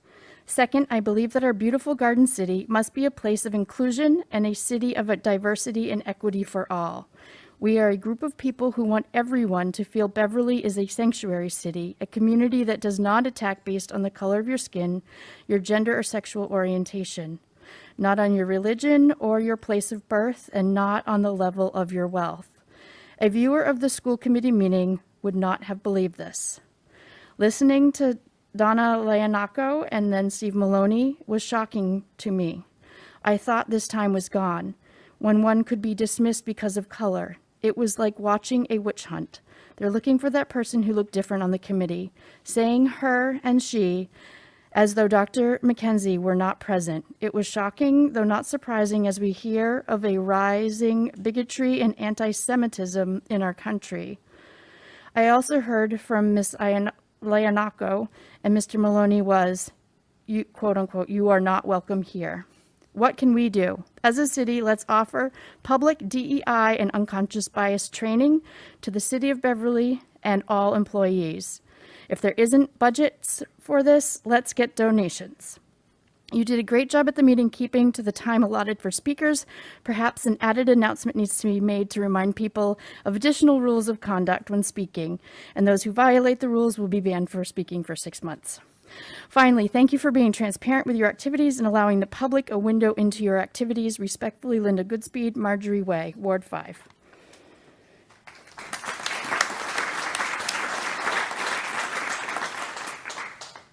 This next one comes from Tracy Armstrong, 25 Crestline Circle. I would summarize it as a commitment of support to an anti-racist school community. Dear Beverly School Committee members, I was devastated to read about what Dr. McKenzie and others had to endure at the Beverly School Committee last week. I am grateful for all that each of you, as Beverly School Committee members contribute to the Beverly community. The ugly, blatant racism that was exhibited by 2 Beverly citizens reinforces the dire need for a strong local, state, and national public education system, as well as a more inclusive and diverse school environment, education system, community, and government. I applaud Dr. Turochik's message that was sent to parents on Friday, stating that this ugly incident will, quote, strengthen our resolve to become an anti-racist school community, one that continually examines its practices and policies through a lens of opportunity, access, and equity, end quote. Dr. Turochik is right in stating that it will require all of us. I think we all must commit, raise our voices, and lead by our actions to become an anti-racist school community and an anti-racist Beverly community.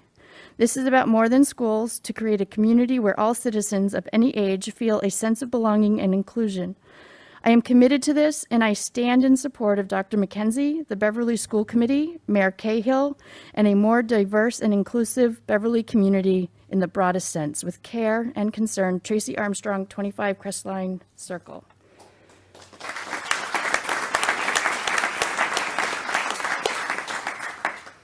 The next request comes from Joanna Murphy Scott of 11 Princeton Ave. I'll summarize it as a note of support after the 9/8 school committee meeting. Mayor Cahill, Ms. Abel, and Dr. McKenzie, sending a short note of support after viewing the recording of the shocking school committee meeting's public comment portion. The calm and crisp way you handled this egregious abuse of public access to education planning was impressive and professional. It was beyond troubling to hear such misinformed individuals question the process of Dr. McKenzie's appointment after Ms. Freddy's departure. Additionally, not having done the research to learn how qualified Dr. McKenzie is to serve or what the situation is for the upcoming election was appalling. We are very fortunate as parents to have someone with Dr. McKenzie's knowledge and expertise representing the best interests of our students, faculty, and staff on the committee. Kudos to you for the strength shown. Care to you for how hurtful the situation must have felt. Best, Joanna Murphy Scott, 11 Princeton Ave.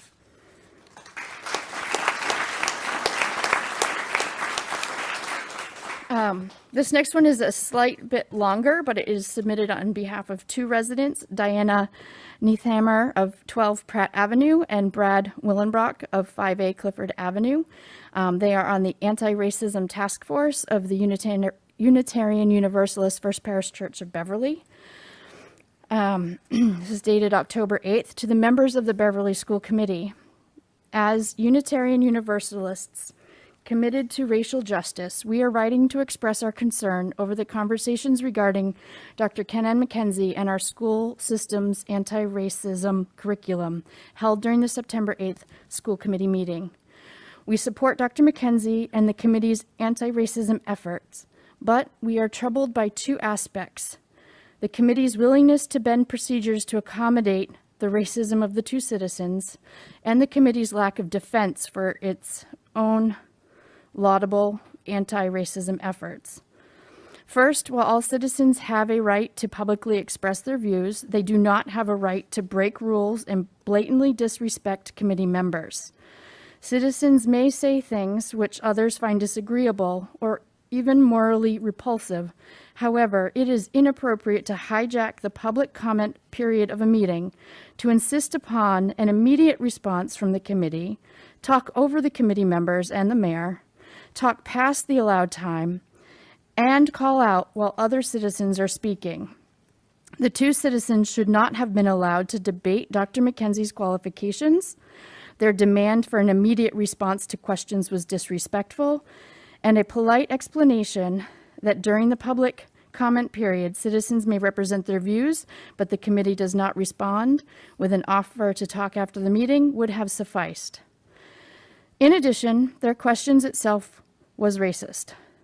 Pausing the public comment to explain Beverly's voting process and defend Dr. McKenzie's qualifications granted the citizens racist questions, quote unquote, what is she doing here, too much respect. Accommodating these white citizens while they attacked a black committee member perpetuated and upheld their racism, however unintended this may have been. Indeed, when the citizens repeatedly disrespected the committee by flouting its rules, repeatedly disrespected Dr. McKenzie by calling her she, always refusing to use her name, and repeatedly disrespecting Dr. McKenzie by refusing to listen to explanations of her qualifications and her right to sit on the committee, it became necessary to revoke the speaker's time. They needed to be politely asked to sit down and invited to return to a future meeting to speak respectfully. Instead, two white citizens were allowed to publicly insult a black committee member during a meeting, insinuating that she is not qualified to sit on the committee and that she has a racial agenda which is hurtful to white people. This was painful to watch. Why did no one defend Dr. McKenzie by putting an end to the attacks? Our second concern is the committee's lack of defense for anti-racism work that it and the entire city government is engaged in. While it would have been inappropriate to debate the anti-racism curriculum, implications that Dr. McKenzie was bringing quote-unquote critical race theory to our schools and hurting children should not have been allowed to stand. After the citizens spoke, or better yet, since they broke the rules after they were asked to sit, the committee could have immediately publicly stated their commitment to racial justice and equity in our schools. We understand that racist attacks are stunning and overwhelming in the moment, that committee members are only human, and that the tasks before you are overwhelming. This was a very difficult moment, and we do not pretend that we would have been able to handle it differently. However, the committee's silence and lack of a unified response during this meeting was injurious to the citizens of Beverly, especially our black and brown neighbors, and to Dr. McKenzie herself. Therefore, we would ask you take healing action.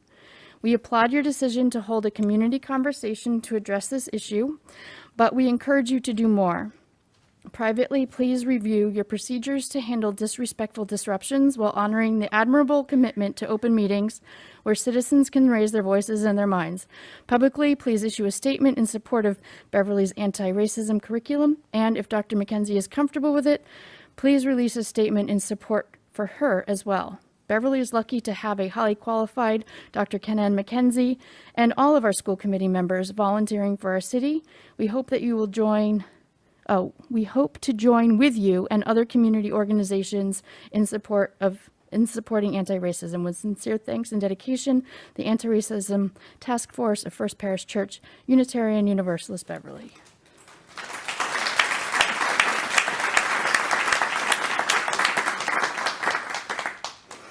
The next request was to read this note into the record from Brian Carlson, pastor of the Antioch Community Church of Beverly. It's 40 Woodland Ave.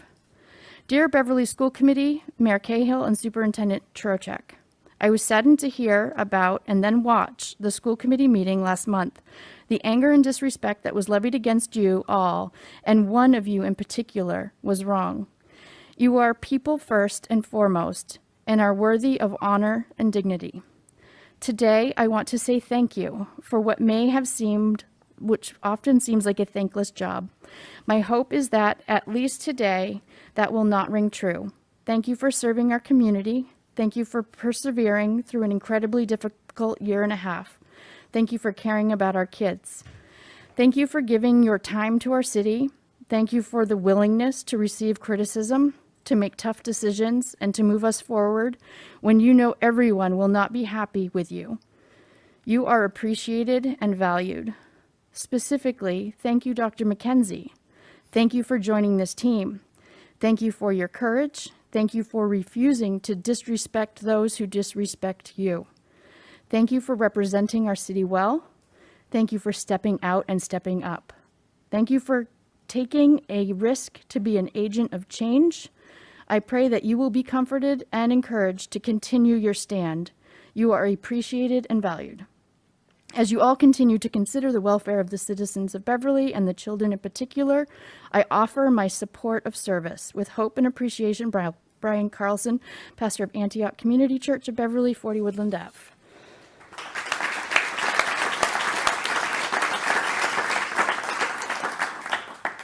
I think we have 7 or 8 left to go. This request comes from Sarah Bartley, 10 Kittredge Street. She's here. Would you like? That would be wonderful.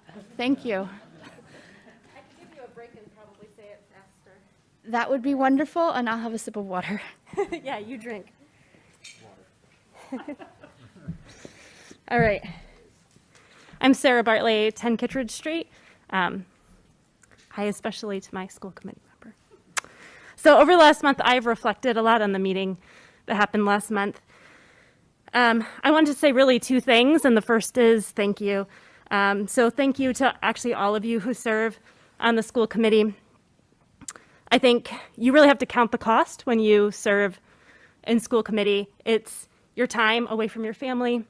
It's already been said, the willingness to take public comment and really listen, to be told you're wrong very publicly sometimes is hard, and a lot of people aren't willing to do it.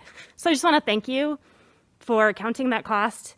But I think we all know that a special thank you goes to Dr. McKenzie. She's had to count an additional cost, taking the risk that something like last night would happen.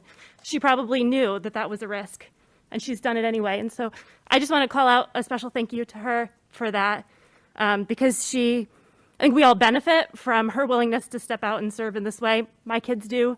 And so I just want to thank you for that. So the other thing I wanted to say was just an encouragement to the school committee. So I get to live in this neighborhood between the high school and the middle school. One of the things I really love most about this neighborhood actually is going for a walk and seeing the kids walk to and from school. Lots of my neighbors complain about traffic, but it's actually my favorite thing about living here. I really love seeing the kids in the morning. One of the things I've noticed about our students is that actually they are fairly diverse. I really like to just walk by them, smile at them in the morning. And as someone who is often in civic spaces like this, I have noticed that our students are actually more diverse than most of our civic spaces. And you know, I think that's a real challenge that we have, that our schools are more diverse than the people making decisions about their education. And so I wanted to say an encouragement to you, please continue to pursue practices that are going to help include our students and the full diversity of the students that we have in the spaces where decisions about their education are being made. I think that can look like a lot of different things.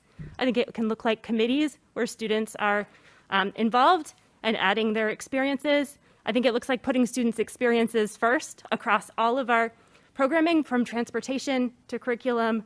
It looks like making sure that their experiences and the full diversity of student experiences, whether socioeconomic, racial, all those experiences are really considered. It makes a difference when students know that their experiences are seen in the classroom. And so I want to encourage you to continue to pursue valuing that diversity and bringing those voices. It could also look like more parent engagement opportunities where those don't just happen driven by the schools, but by the community organizations that serve students.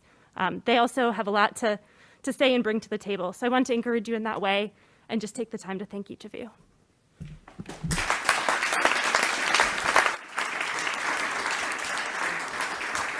Thank you, Ms. Bartley.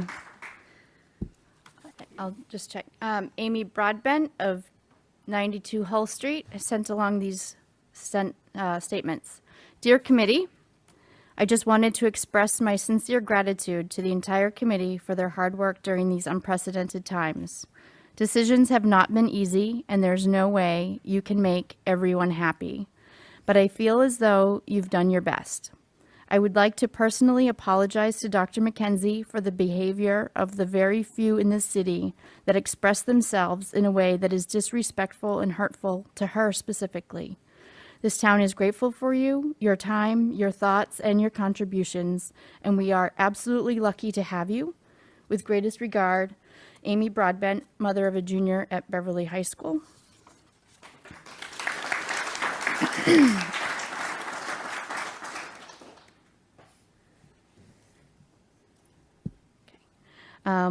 This next note comes from Laura Meisenhilter of 50 Rantoul Street, and it is an offer to serve. Hello, Rachel. I expect that this is too late for me to speak at the school committee tonight. However, I plan to attend. Do you want to speak on your own behalf? Yes, please.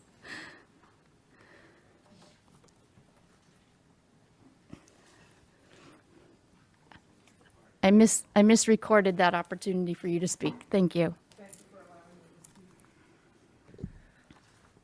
My name is Laura Meisenhelter. I am a Beverly resident, and I'm the Executive Director of North Shore Community Action Programs.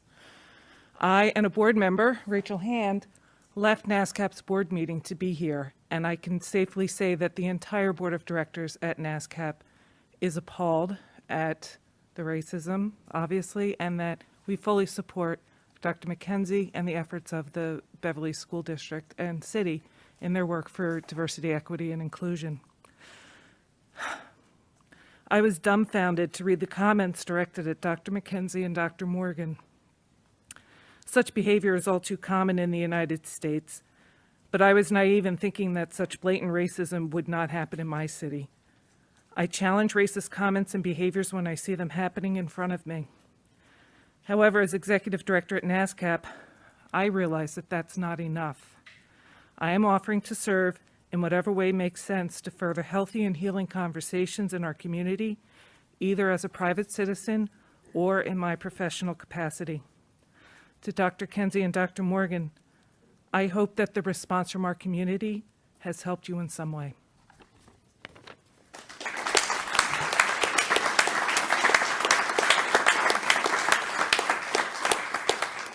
Thank you.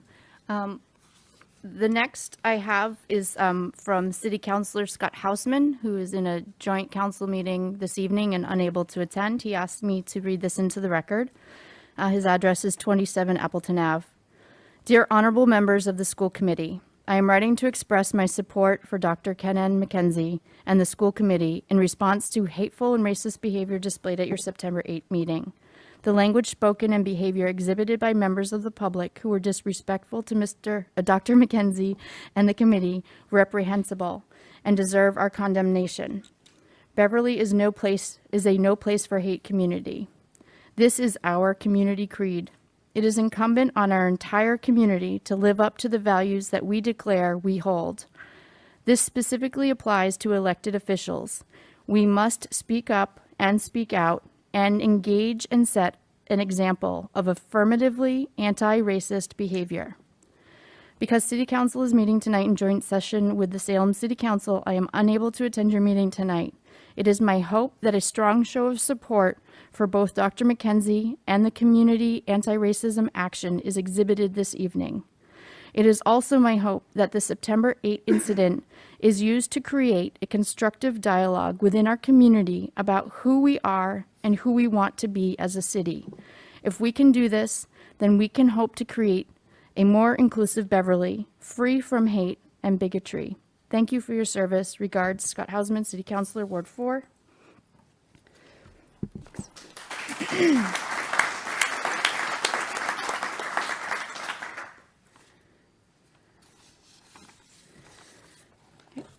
This next one is on a different topic. The parent requested this be read into the record. Allison L'Italienne Di Pietro, 193 Lothrop Street. Generally, the topic is about quarantining versus test and stay. I am a parent of a middle school student who was sent home yesterday to quarantine for 8 days following a small number of positive COVID cases. I voiced my inquiry as to why we were all quarantined versus the test and stay protocol and was promptly responded to by the mayor and the superintendent with personal phone calls. I very much appreciate the urgency to address my concerns. To my understanding, what propelled this decision to quarantine over test and stay for my son was that some of the immediate close contacts from the original case were found positive using the test and stay protocols. Essentially, a small cluster that was thought to be best handled by quarantine rather than risk additional spread to students like my son. While I appreciate the care put into this decision, I would have liked to have proceeded with the test and stay for my son versus the quarantine. In-person learning is overwhelmingly preferred, not only for the quality and the mental health purpose, but for the guardian's financial stability. It is very difficult to risk losing pay or even a job itself if we continue to handle small clusters in this fashion. I would like the board to discuss how we may proceed going forward in these types of circumstances that can result in a less negative impact on student learning and home life. Thank you. Sincerely, Allison L'Italienne Di Pietro. Again, 193 Lothrop Street.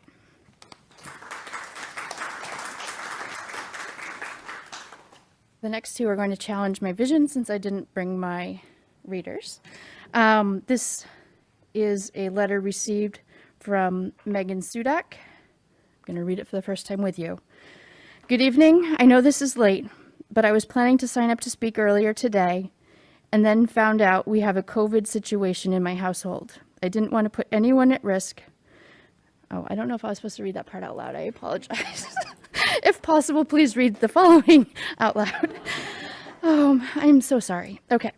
Good evening. We wanted to make a statement in regards to the events that happened at last month at the school committee meeting. We apologize for our absence and had every intention of attending tonight's meeting. Out of an abundance of caution, due to COVID protocols, we have sent these comments. Haven't violated HIPAA. Okay.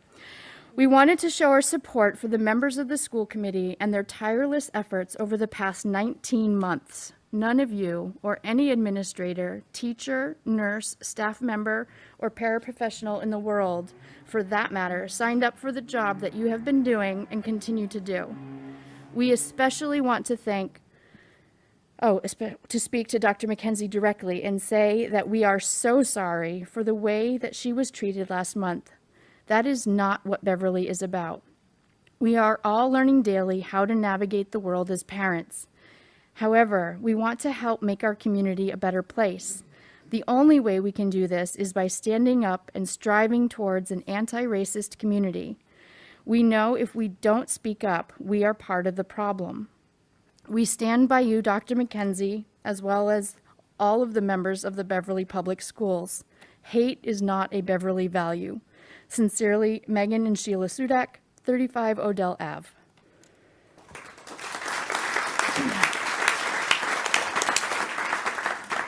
I'm going to scan this one first. Okay. This is an email from Laura Brosnan, 7 Giddings Ave, Beverly.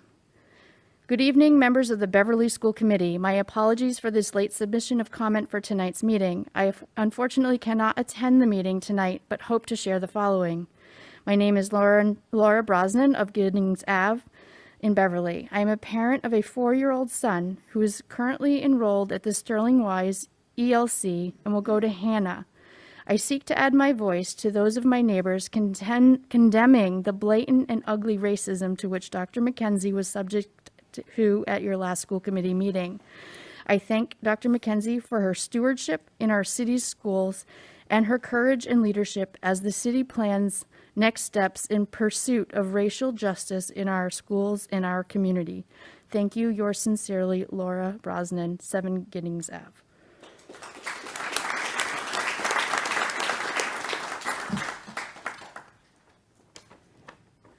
Ms. Bergeron, were there any other reports to the citizens' concern before 7:30?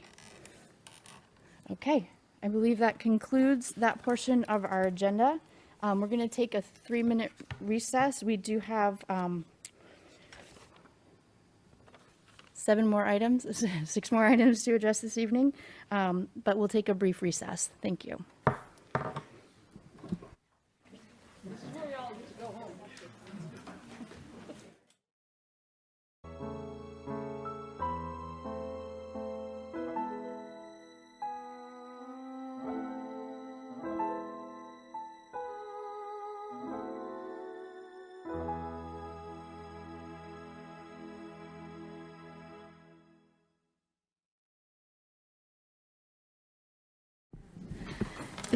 Thank you. The 3-minute recess always takes a little bit longer. I bet our kids wish that happened sometimes too. Okay.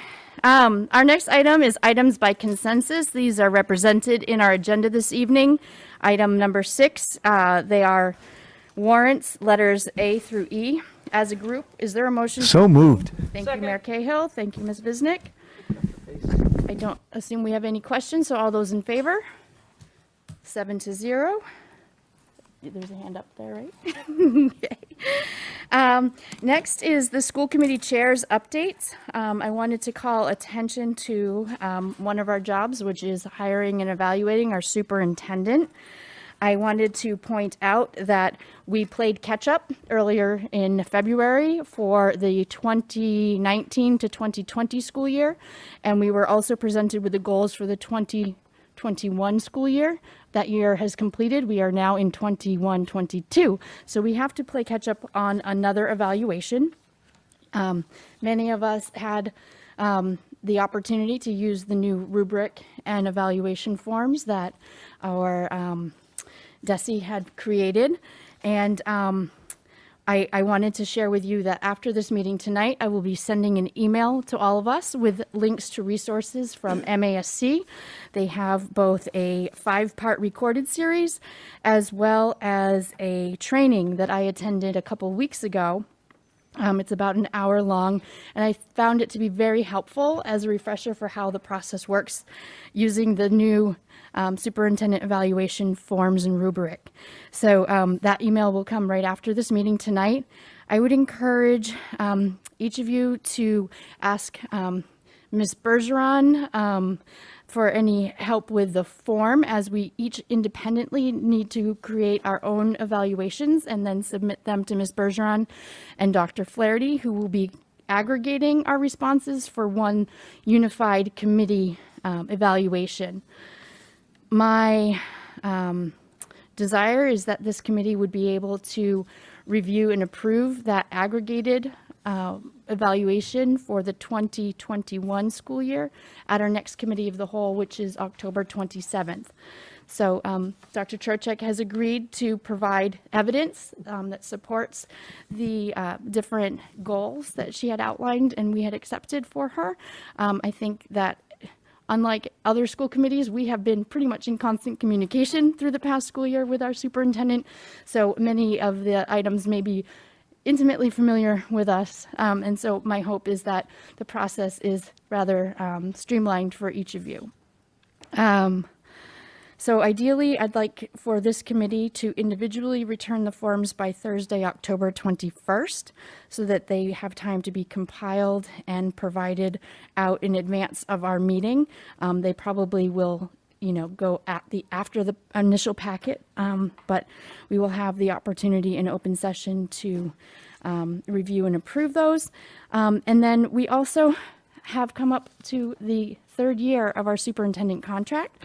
So please plan for our next meeting of October 27th to enter into an executive session per Mass General Law 30A, Section 21, for reason number 2, and that would be to conduct a strategy preparation for a non-union personnel. We'll have more information about that for our next meeting. I just wanted everyone to be fully aware that we need to take care of some business. I think that covers that topic. I think Dr. Churchak will also shortly be sharing her goals for the 21-22 school year with the committee, so be on the lookout for those as well. And we can discuss those at our committee of the whole meeting upcoming. In terms of our upcoming meetings and dates, just wanted to reiterate the evaluations for the prior school year would be coming into Ms. Bergeron for Thursday, October 21st. And then we have on October 27th, the negotiating subcommittee, and it's the subcommittee. So Ms. Robinson and myself will be meeting with Unit C on the 27th. And then our facility and finance subcommittee will be meeting here at 6:30. And committee of the whole will be meeting at 7:30 with an executive session at the end. I would like to remind everyone municipal elections in Beverly, this is for those watching at home and in our audience here, are on November 2nd. That's Tuesday, November 2nd. That is a professional development day for our staff, as Dr. Flaherty had mentioned in our CISL meeting. We then have November 3rd through 6th, the MASC Conference and Delegates Conference. Dr. McKenzie will be representing us in the delegate conference. I believe if anyone is participating, they're doing that virtual option for the entire conference as well as the delegate conference. If you have any questions about how to get access to that, please reach out. I don't know how many registrations we have open, but that is something that's available. I also want to remind us that we should be present at PTO meetings. I know that we represent a diverse group of students among us, and that we've had homeschool PTOs that we've continued to cover. If anyone is interested in more formally putting responsibility to those PTOs, you can let the chair know which PTOs you intend to cover, just to make sure that we do have coverage. I think we have 4 parents of high schoolers at the table. So, at each meeting, only one really would be representing the school committee, but please attend as parents as well. And then I sent an email to the committee just to mark your calendars that Sunday, November 28th, with a lineup at noon and a touch-off at 1, we will resume the Beverly Holiday Parade. There was a little bit of a problem with their website apparently, but more information will be forthcoming. But it's a tradition that I think many people will be happy to see return. The route is from the Beverly High School down to City Hall. And there is transportation available back to the high school if it's needed. So that's what I have. I should also add the negotiating subcommittee also has blocked off Thursday, October 28th at 3:30 as well. And Unit C will be using the interest-based bargaining method. We have our facilitator lined up to join us to use that process with Unit C as well. I think that's it from the chair. I hope I'm not forgetting anything. Dr. Churchak, please.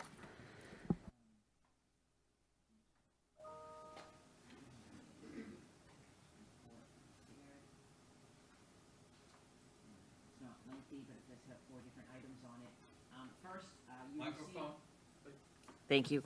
I have 4 items on my report this evening. And first of all, you received, and I apologize for the very late email that had the enrollment data on it for you. It was on the agenda. It is the enrollment as of October 1. Tonight, I'm really just doing an overview of the enrollment in general. Certainly, if you look closely and you have any questions, you can reach out to me over the next couple of weeks. We can also address it again in the committee of the whole if there are any specific things that you wanted to dive more deeply into. But I did want to just share, as of October 1, we have 4,757 students that we work with in Beverly. And the breakdown by level, at the elementary level, we have 1,848 students. At the middle school, we have 1,434 students. And at the high school, we have 1,301 students. And there are also 174 students who are either enrolled in a tuition, out-of-district tuition, and that also includes some homeschool programs that we approve through the district. So that breakdown is there for you. Again, I know there wasn't enough time for you to look at it too closely, but certainly I wanted you to have the information as I gave the general overview tonight. And any questions that you have as we go along, feel free to reach out and let me know. And I believe for any of the public, they'll be available as public records online on the website if anyone's interested in looking at them. I mentioned vaccination rates. Am I not? How come I'm not going forward? Oh, there we go. At the last meeting I did share some of these general vaccination rates. This is a citywide look. The percentage of people with at least 1 dose. This is available on the mass.gov website. It lists cities by county and the state in general. As you can see, it lists us with students that are, children that are 12 to 15 years at 82% in Beverly. That's above the vaccination rates for the county and for the state and for the country. It has us at 56% for 16 to 19. Again, that's below the county and the state. But I did, as requested, break it down. Actually, I did not do it. Jody Elder and the team, the nurse team at the district level, took a close look. These are vaccination rates per grade based upon student enrollment. So these are by actual student count. Again, the data comes from the MIIS dashboard and SNAP, which is the health record program that we use here in the district. Jody Elder warned me these could be a little lower. We could actually have a little bit higher rates in some of our schools if there were students that didn't have their data recorded on those sites, but this is probably the most accurate that we're going to find in terms of breakdown. It lists the number of students with at least 1 dose, the number of students, the percentage of students with 1 dose, the number of students fully vaccinated, and the percentage of students fully vaccinated. So pretty closely across all grade levels. Our 7th and 8th grade numbers are lower than we anticipated based upon the data that we see from the state, and our vaccination rates for our older students are higher based upon what we see from the state. But again, this is data student by student actual head count of the students that are in our buildings. So either the number of students in the community that are either homeschooling and not in our database or in private schools, they have a higher vaccination rate that's elevating those rates in different categories. Jody and I spent some time trying to brainstorm why it looks off to what we have, but this is the actual rate out of our systems that we have on file.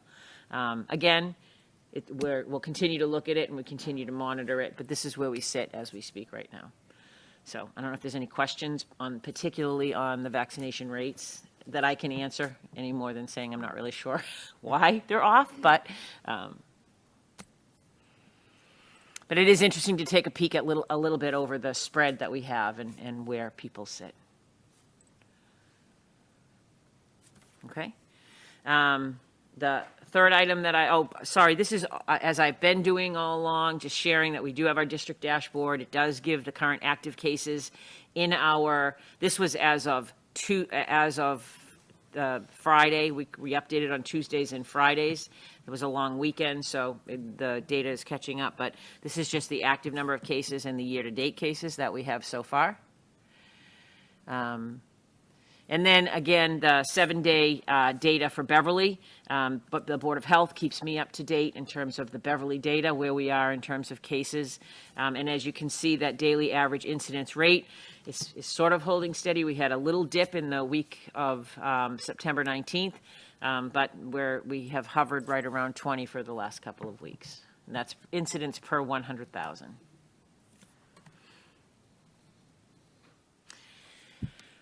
So this is the next item, the Crush the Curve testing updates. Crush the Curve is really the name of the dashboard that we use in terms of organizing the testing data. We actually had someone speak tonight with some questions around test and stay. Test and stay and the symptomatic testing, our compliance is to the Department of Ed and the group that is running. That's where we get our testing. Those are the protocols that we follow. I did want to take a minute because I think one thing that's difficult to understand in the test and stay is that test and stay is really something, it's designed for the Binax tests that we use in school are only designed for asymptomatic students. So that was the difference. If a student is symptomatic, and even if we use a test and stay in the building because they still go home because they would be sent home for a PCR. So the Binax tests are really only considered reliable for asymptomatic students. I don't know the science that's behind that all, but I know that's the rule. And so our test and stay are for students who have been identified as close contacts and are asymptomatic. They're not showing any signs of being sick. That's when we apply test and stay. We have used it successfully in almost every case. As you are all aware, we did have a case this past week at the middle school where after identifying close contacts and following the test and stay procedures, we had some students who began to test positive in that process. Test and stay requires that you administer the Binax test daily for 5 consecutive days. And in addition, there were other cases that popped up, and the decision was made with the Board of Health and with the Department of Education, because we don't make that independently, that the group should go home and work remotely. We do have remote instruction set up for them. They will be able to access their teachers in their class. But that was a difficult situation that we had to navigate. But we did try the test and stay in the beginning when it no longer seemed to be an effective mitigation strategy for this group of students. That's when we shifted to the quarantine. And then the other question that was raised earlier was about symptomatic testing and why we can do symptomatic testing in school. Again, we really, really value the partnership with families to not send your children to school with symptoms. They really should not come. Really, the symptomatic testing program is designed for students who midday begin to feel not well. And what we do is we do a Binax test for them while they're in school, but they're symptomatic, so they would go home anyway. But we do the test so we know whether we need to begin to do some contact tracing with the other students that they were exposed to during the school day. So the purpose for the tests are a little different. I do know I kind of have empathy for the challenges people are having to try to find testing outside, but we have certain compliance issues that we need to have around the tests that we have and how we can use them. So I don't know if there are any questions about that. I just wanted to kind of run that by. Ms. Visnick. I wonder if you can speak to, other than fever, what symptoms would a teacher see and send a child to the nurse to get tested, and then the nurse would say you have to go home because we are saying you have symptoms? Is Miss Elder still on the call with me? I'm still here, Dr. Trocheck. Thank you. She is far more qualified to answer that question than I am, so I'm going to pass it over to her for that. Sorry, Jody. Sure thing. That's okay. Ms. Visnick, I don't have everything in front of me, so I'm speaking mostly off of memory. That's fine. Which most of this is committed to memory at this point. However, so certainly fever, loss of taste or smell, and muscle and body aches would be a reason that a student may ask to go to the health office, and certainly those would be reasons for that would warrant a test in the health office. And regarding the Binex Now test, I just want to clarify just a bit. If a Binex Now test is used in school and it identifies somebody as having COVID, we utilize that and say that the student has COVID. They do not, it's recommended that they go have a PCR test, but they are not required to. The opposite also happens if a student comes to the health office with a fever or with a combination of a sore throat and a headache and a cough, and they're tested in the health office and their Binex Now test is negative, they would in fact still go home and either need a PCR test to return to school or an alternative diagnosis from the child's pediatrician. Just because if they presented with some symptoms and tested negative with a Binex Now test at the moment, they would still need follow-up outside of school. They couldn't stay at school with symptoms. So a runny nose. What if a child has a runny nose and maybe a cough because of their runny nose? So a runny nose in isolation would not warrant testing. A runny nose and a cough, whether the cough was caused by postnasal drip because of the runny nose or some other pathogen, a runny nose and a cough would warrant testing and dismissal. Okay, great. Thanks. All right, thanks. Thank you very much. I appreciate that.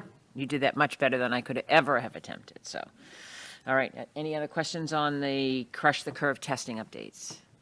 So then I just have one final informational piece that I wanted to share with you. I've had an opportunity to share some things with you.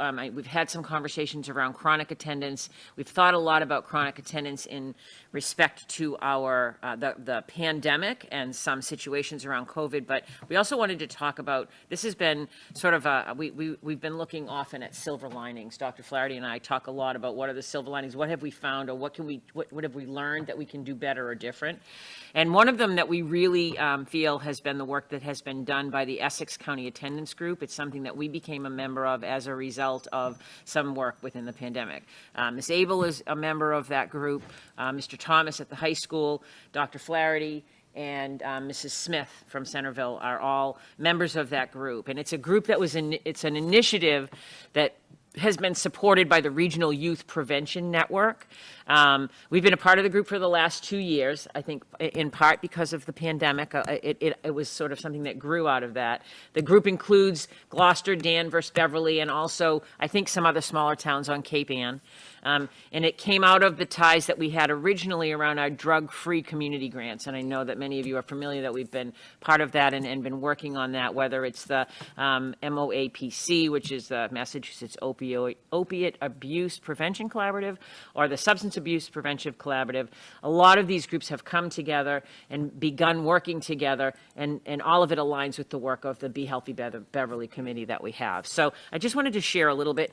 The first picture that you see here is one of the CADA buses, and that's some of the logos and symbols that you'll hopefully start to see around the community. I have a bigger picture of it in a bit.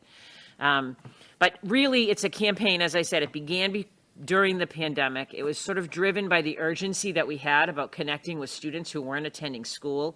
But it actually led to an effort for us to go back and review our pre-pandemic data on our historically chronic students.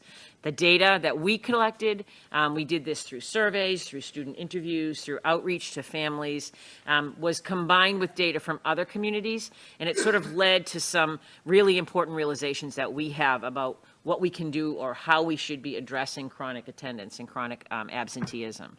One of the things that came out of this for us is the need to really define chronic attendance with students, to have those conversations with students and families and say, what is it to be chronically absent? What does that really mean? It created a frame of reference that we use with students. So the technical definition is 18 days per year or 10% of the school year.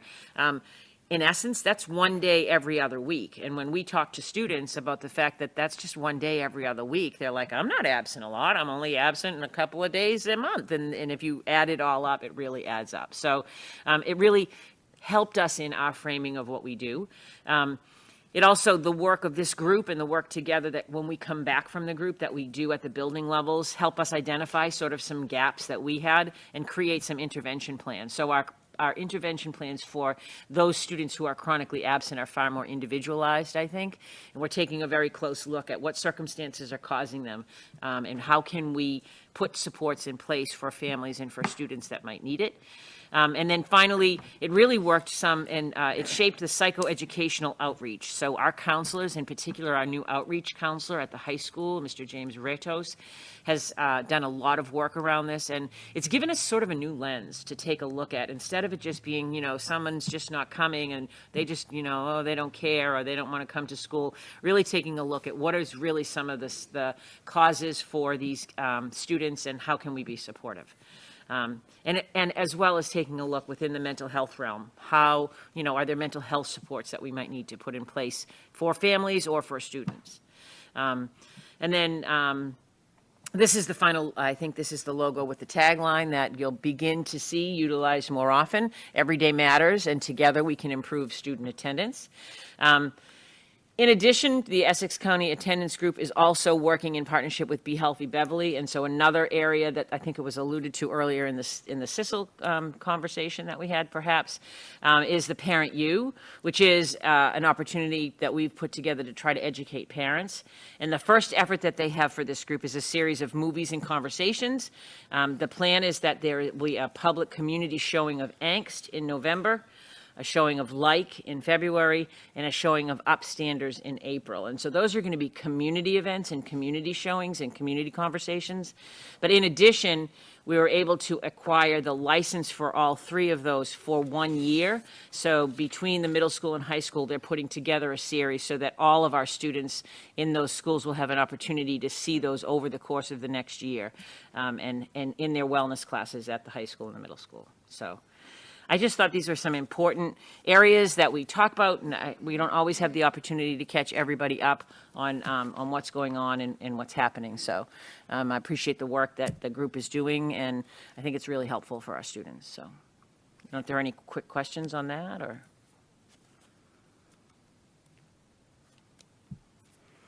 That's all I have. I think I would just extend the invitation to any committee members that are interested in these types of issues.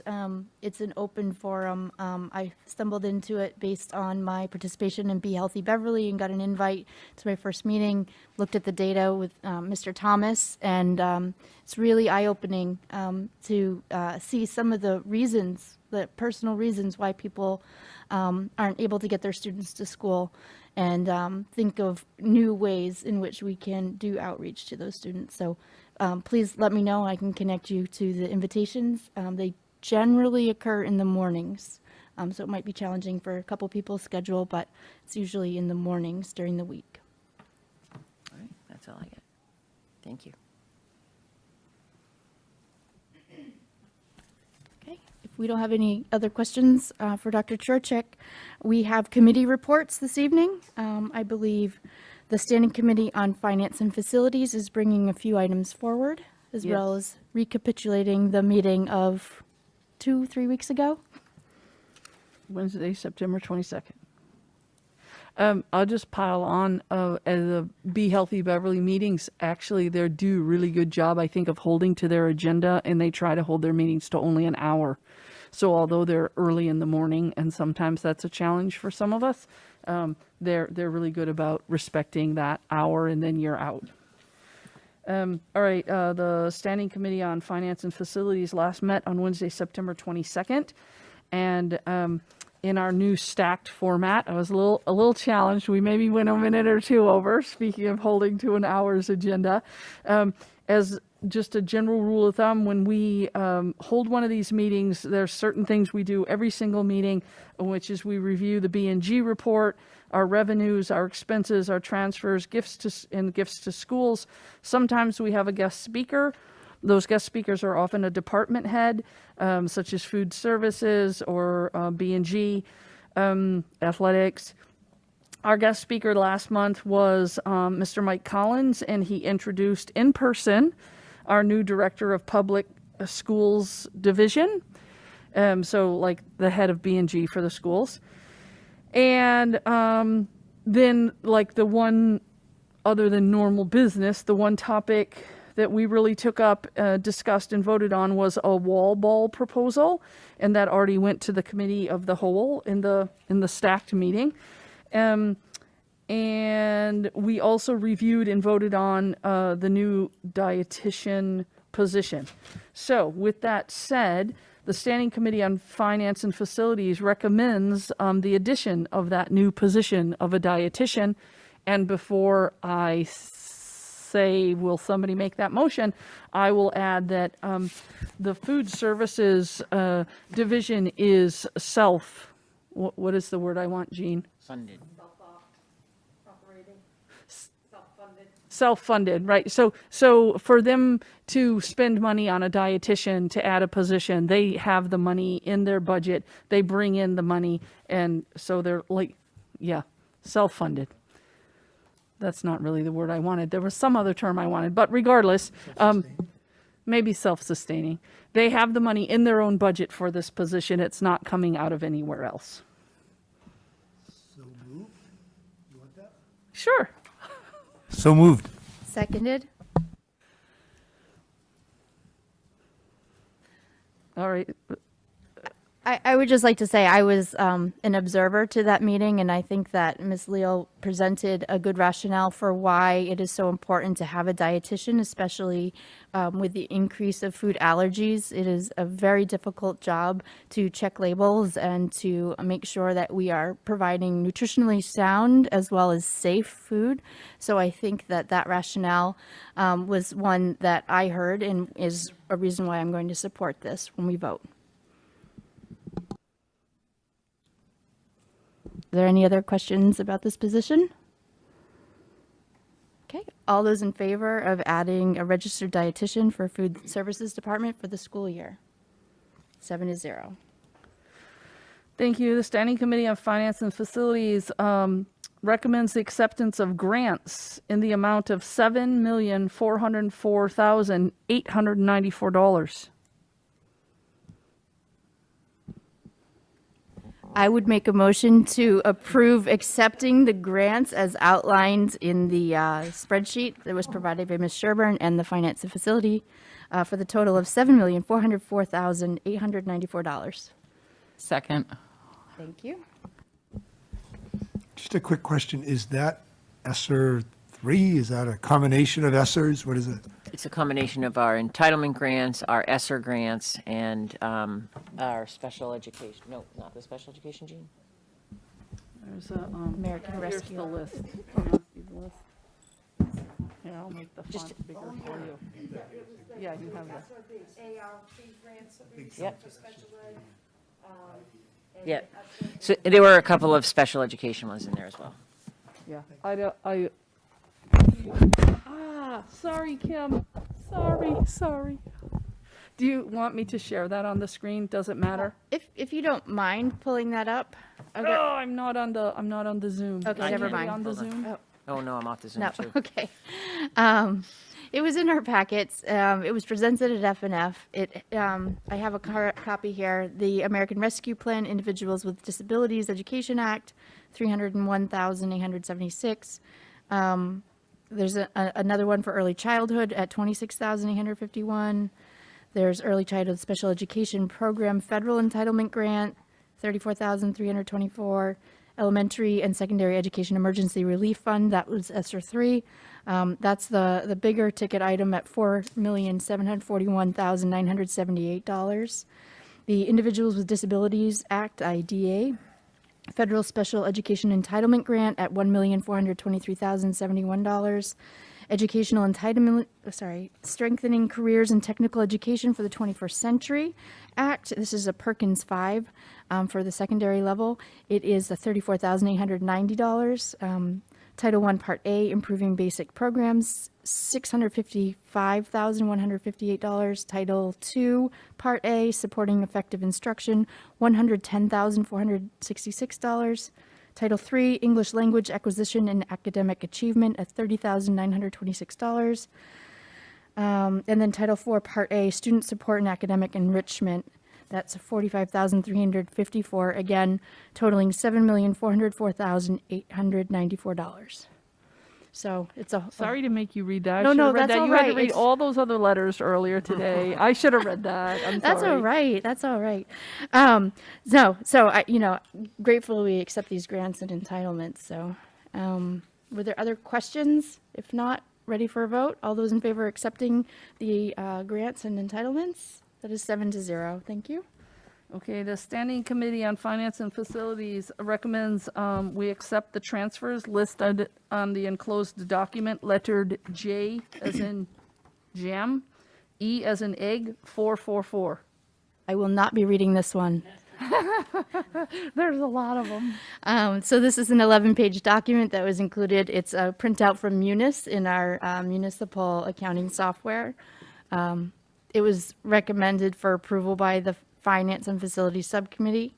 I will make that motion to approve the transfers entitled Journal Entry 444. Second. Thank you, Mayor Cahill. If there's no questions, all in favor? That's 7-0. Thank you. All right, the last item that comes out of Finance and Facilities is a recommendation to accept the gifts to schools from the time frame of July to August of 2021 in the total amount of $10,778.21. I will summarize that as approximately $500 is directed at the Hannah School as part of the A+ rewards program. The remainder of the funds are all from the Beverly Education Foundation, and they are spread across all of our schools in the form of grants, either teacher or PTO, right, parent-teacher grant applications. I'll make a slight clarification that also Ohio Pile, the logo stuff is also included in that, but I would approve the grateful acceptance of $10,778.21 to benefit the students of Beverly. Second. Thank you, Ms. Robinson. Are there any questions? Okay, all those in favor? 7-0. Okay, and our next meeting is in 2 weeks from now, stacked on top of the Committee of the Whole. On October 27th. Yes. 6:30 p.m. in this room. Thank you. Thank you. Mr. Milady, I know it's a quick turnaround. Quick turnaround. The Curriculum Instruction and Student Life Committee last met 3 hours ago, and for the sake of a long evening, I'm going to try to keep it brief. I would like to say a special thank you to our new student representatives for the subcommittee at the middle school. I'm just going to say your first names, Charmaine, Oliver, and Kamara. And at the high school, Connor and Mia. Thank you very much to you and your families for taking your time to serve on the subcommittee. On our agenda, we talked about BHS college and career updates, student supports, and leadership opportunities. And I'm hopeful that if we can have Ms. Ferrara either share her presentation with the body as a whole or maybe present in person, it was absolutely wonderful. And I think for me, the biggest takeaway was our schools are focusing on the vision of the graduate. Not everybody's going to be going to a four-year school, and we're doing everything we can to help a child leave BHS with an idea of what their future is going to be. And the effort and time was very abundant for us for that presentation. So hopefully we can see that. We had a document. The leadership team had was it a 6-hour meeting? Yep. At Endicott, where they have 5 focal points, and I think your tagline says it all means all, on focusing on delivering for our students. So I want to say thank you very much to our leadership team for that retreat. And our next meeting is going to be on November 10th. Thank you, Mr. Milady. I think the magic of BevCam would give people an opportunity to see that presentation from the CISL meeting, and perhaps if it sparks questions, we could invite the speaker back to address any additional questions. So please do let Dr. Flaherty know after viewing the CISL presentation on BevCam what we might want to ask for future. I've shared the presentation with everybody. Everybody has the presentation, so they can get to the slides. The slides, great. Yes, they were very full slides of great information, so thank you. Including some upcoming dates. I would encourage those of you with high schoolers to check those dates closely as well. There's a lot of good opportunities coming up for your students in the junior and senior classes as well. Okay, next two items, the negotiations subcommittee. As I mentioned, we will be meeting with Unit C on October 27th and October 28th. And we also will need to be planning for a successor contract for our superintendent. For the policy review subcommittee, I am reminded of something I learned in my business graduate courses about urgent and important. It is very important for us to get to some policy work, but it hasn't been the most urgent item. So I really sorry that it hasn't happened yet, but it will be happening soon. And we must make some progress with some of our policies, including one that we agreed to adopt with our Unit A members about social media. So that will be forthcoming very soon. Last on our agenda this evening, we reserve time to relay communications that our school committee members have received and passed along so that we may be more aware in our open meeting setting of communications that we're all receiving. And I'll start at the head of the table with Ms. Visnick. Fantastic. Thank you, Ms. Abel. I'll try to go quickly. I had a slew. The first is whether, I'm looking at you, Dr. Church, as the translator says this evening, your name is getting translated to Dr. Church, whether the number of our vaxxed students could maybe get on our COVID dashboard so that there would be one place to look instead of two. I heard you say this evening that those numbers, our vaxxed student numbers, are on mass.gov.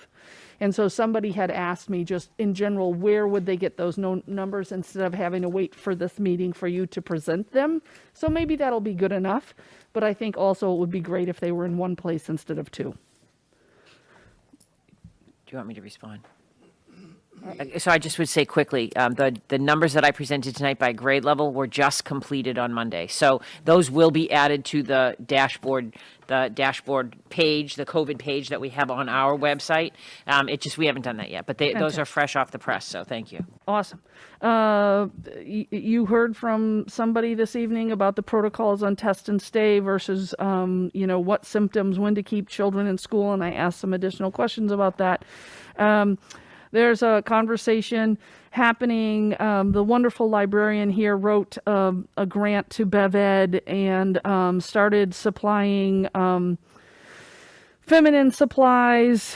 And there's an additional conversation taking place, how to make those more available. I expect that there will be some more news on that. I think some other people are working on it across the district. Communications around masking, pros and cons, as well as the lunch seating, questions around how much plastic is in waste in our lunches, and I asked that to Miss Christina Leal in one of our previous meetings, as well as the status of our share tables, and I don't know that we're ever going to get our share tables off the ground during COVID, so that's kind of how I answered that one, and look, Jean just ran away. So Jean, if I'm wrong, correct me. Just last night I went to the PTSO meeting at Beverly High, and a fair number of those parents were, I'll use the word dismayed at the fact that now the student directory no longer has links to be able to send emails to the staff. Like everybody's name is there, but it used to be that the name was there, and when you clicked on it, it automatically opened an email. Change is hard for people. But again, it was really easy before, and now it feels like it's less easy. Citizen concerns. Somebody actually asked that be changed to citizen's voice. Just passing along the communication. And I would say that then there were a group of emails that are all centered around communication. And I think that we try really hard to communicate, but I think that we're if I'm really critical of myself and of our body and of the city in general, I think that we're not the best at communications. And we expect people who want to know something to go fish for it versus it being pushed out. And if you don't know what you're looking for, you don't know that you need to go fishing, you're not going to go fishing. So, and I think that we in this room forget how much we know. For instance, the fact that when you speak at that podium, we're not going to answer you, but the average person doesn't know that, right? And we all learned a ton. We went into the mandated MASC charting the course class, and I think we forget how much we didn't used to know. And so I would like to make a formal request to put on a future agenda something around a communications plan, a communications committee, which we tried to stand up previously, and then it kind of fell down. And maybe we could even think about spending some money on a communications director, if for no other reason, maybe it's a contracted position to get us the templates, get us set up with a communication plan that then we could all share in executing, because I think that we need to be better at communicating. And I think that that's the theme that I took out of a whole bunch of my communications towards me this past month. Thank you. Ms. Robinson? Also on the theme of communication, quite a few concerns from BHS parents on BHS Parents Afternoon Back. There was, from what a lot of people could tell, there was just a day's notice given for it was the next day, and for 2:33 to 3:18 to try to get in 8 classes. It just it seemed overwhelming. Somebody actually said it's almost as if they didn't want us here. So I just thought that, maybe looking at the format of parent-teacher conferences, not just take a day off, show up, and hope for the best. That was pretty much what I got out of it. So same communication issues. Okay. Mr. Milady? Thank you very much. So I have a few. One I received this morning, I haven't had a chance to reply, from a resident of 9 Pearl Street, asking a specific question about concerns about having crossing guards on Corning and Essex Streets. I forwarded that to you, Dr. Trocek. You're welcome. And then similar to Ms. Visnick, I received an email expressing concerns about providing female menstrual products at BMS and BHS, and the author of the email gave me permission to share the email with the rest of the body, and I guess do I email it to you, Ms. Abel, then do you forward it out, do I email it to Ms. Bergeron? Either works. I usually copy Ms. Bergeron and send it to the committee, reminding everyone not to reply all. Okay.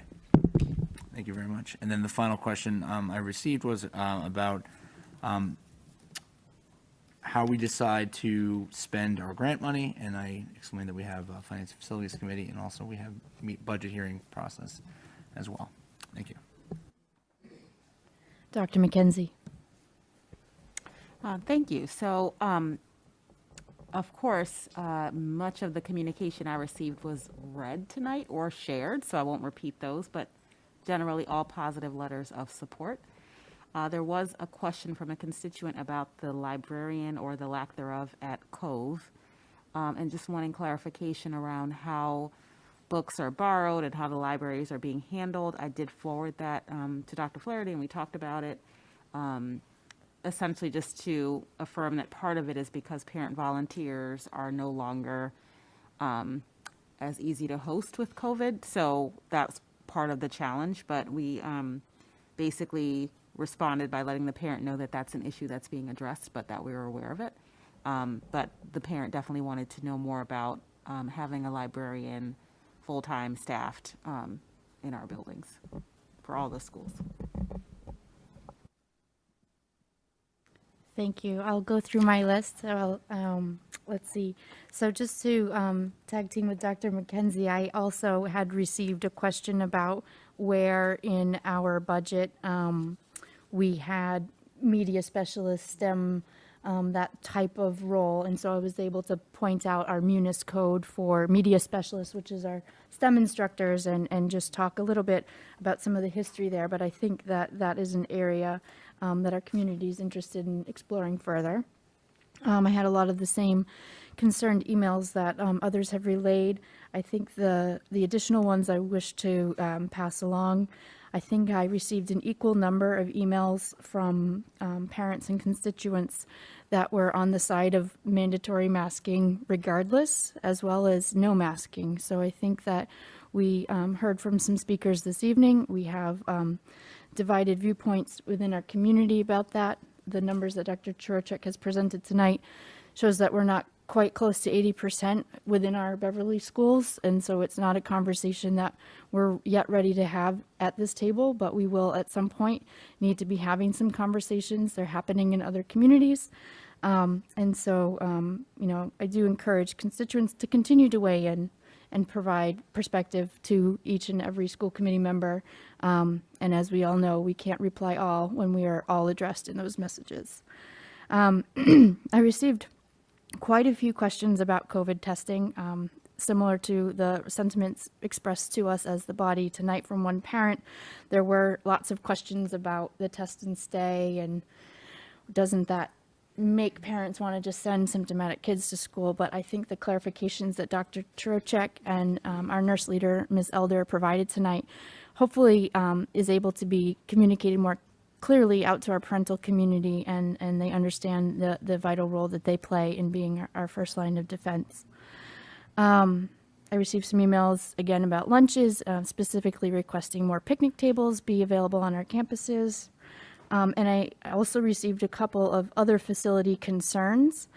There were some questions about cleanliness at some of our facilities, but I received more communications about our playgrounds and what efforts parents, PTOs, Community Preservation Commission type grant opportunities might exist for us to reinvest in our playgrounds and outside spaces for our students.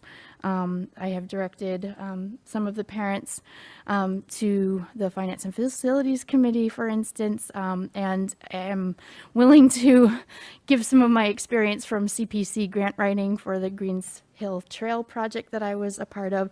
But I think that is something, you know, the outdoor picnic tables, the outdoor learning spaces, the playgrounds, the outdoor spaces that we know are a safer environment with more airflow is certainly front of mind for a number of parents that are looking to do something for our kids, right? So the opportunity is ripe to tap into our PTOs and other engaged parents.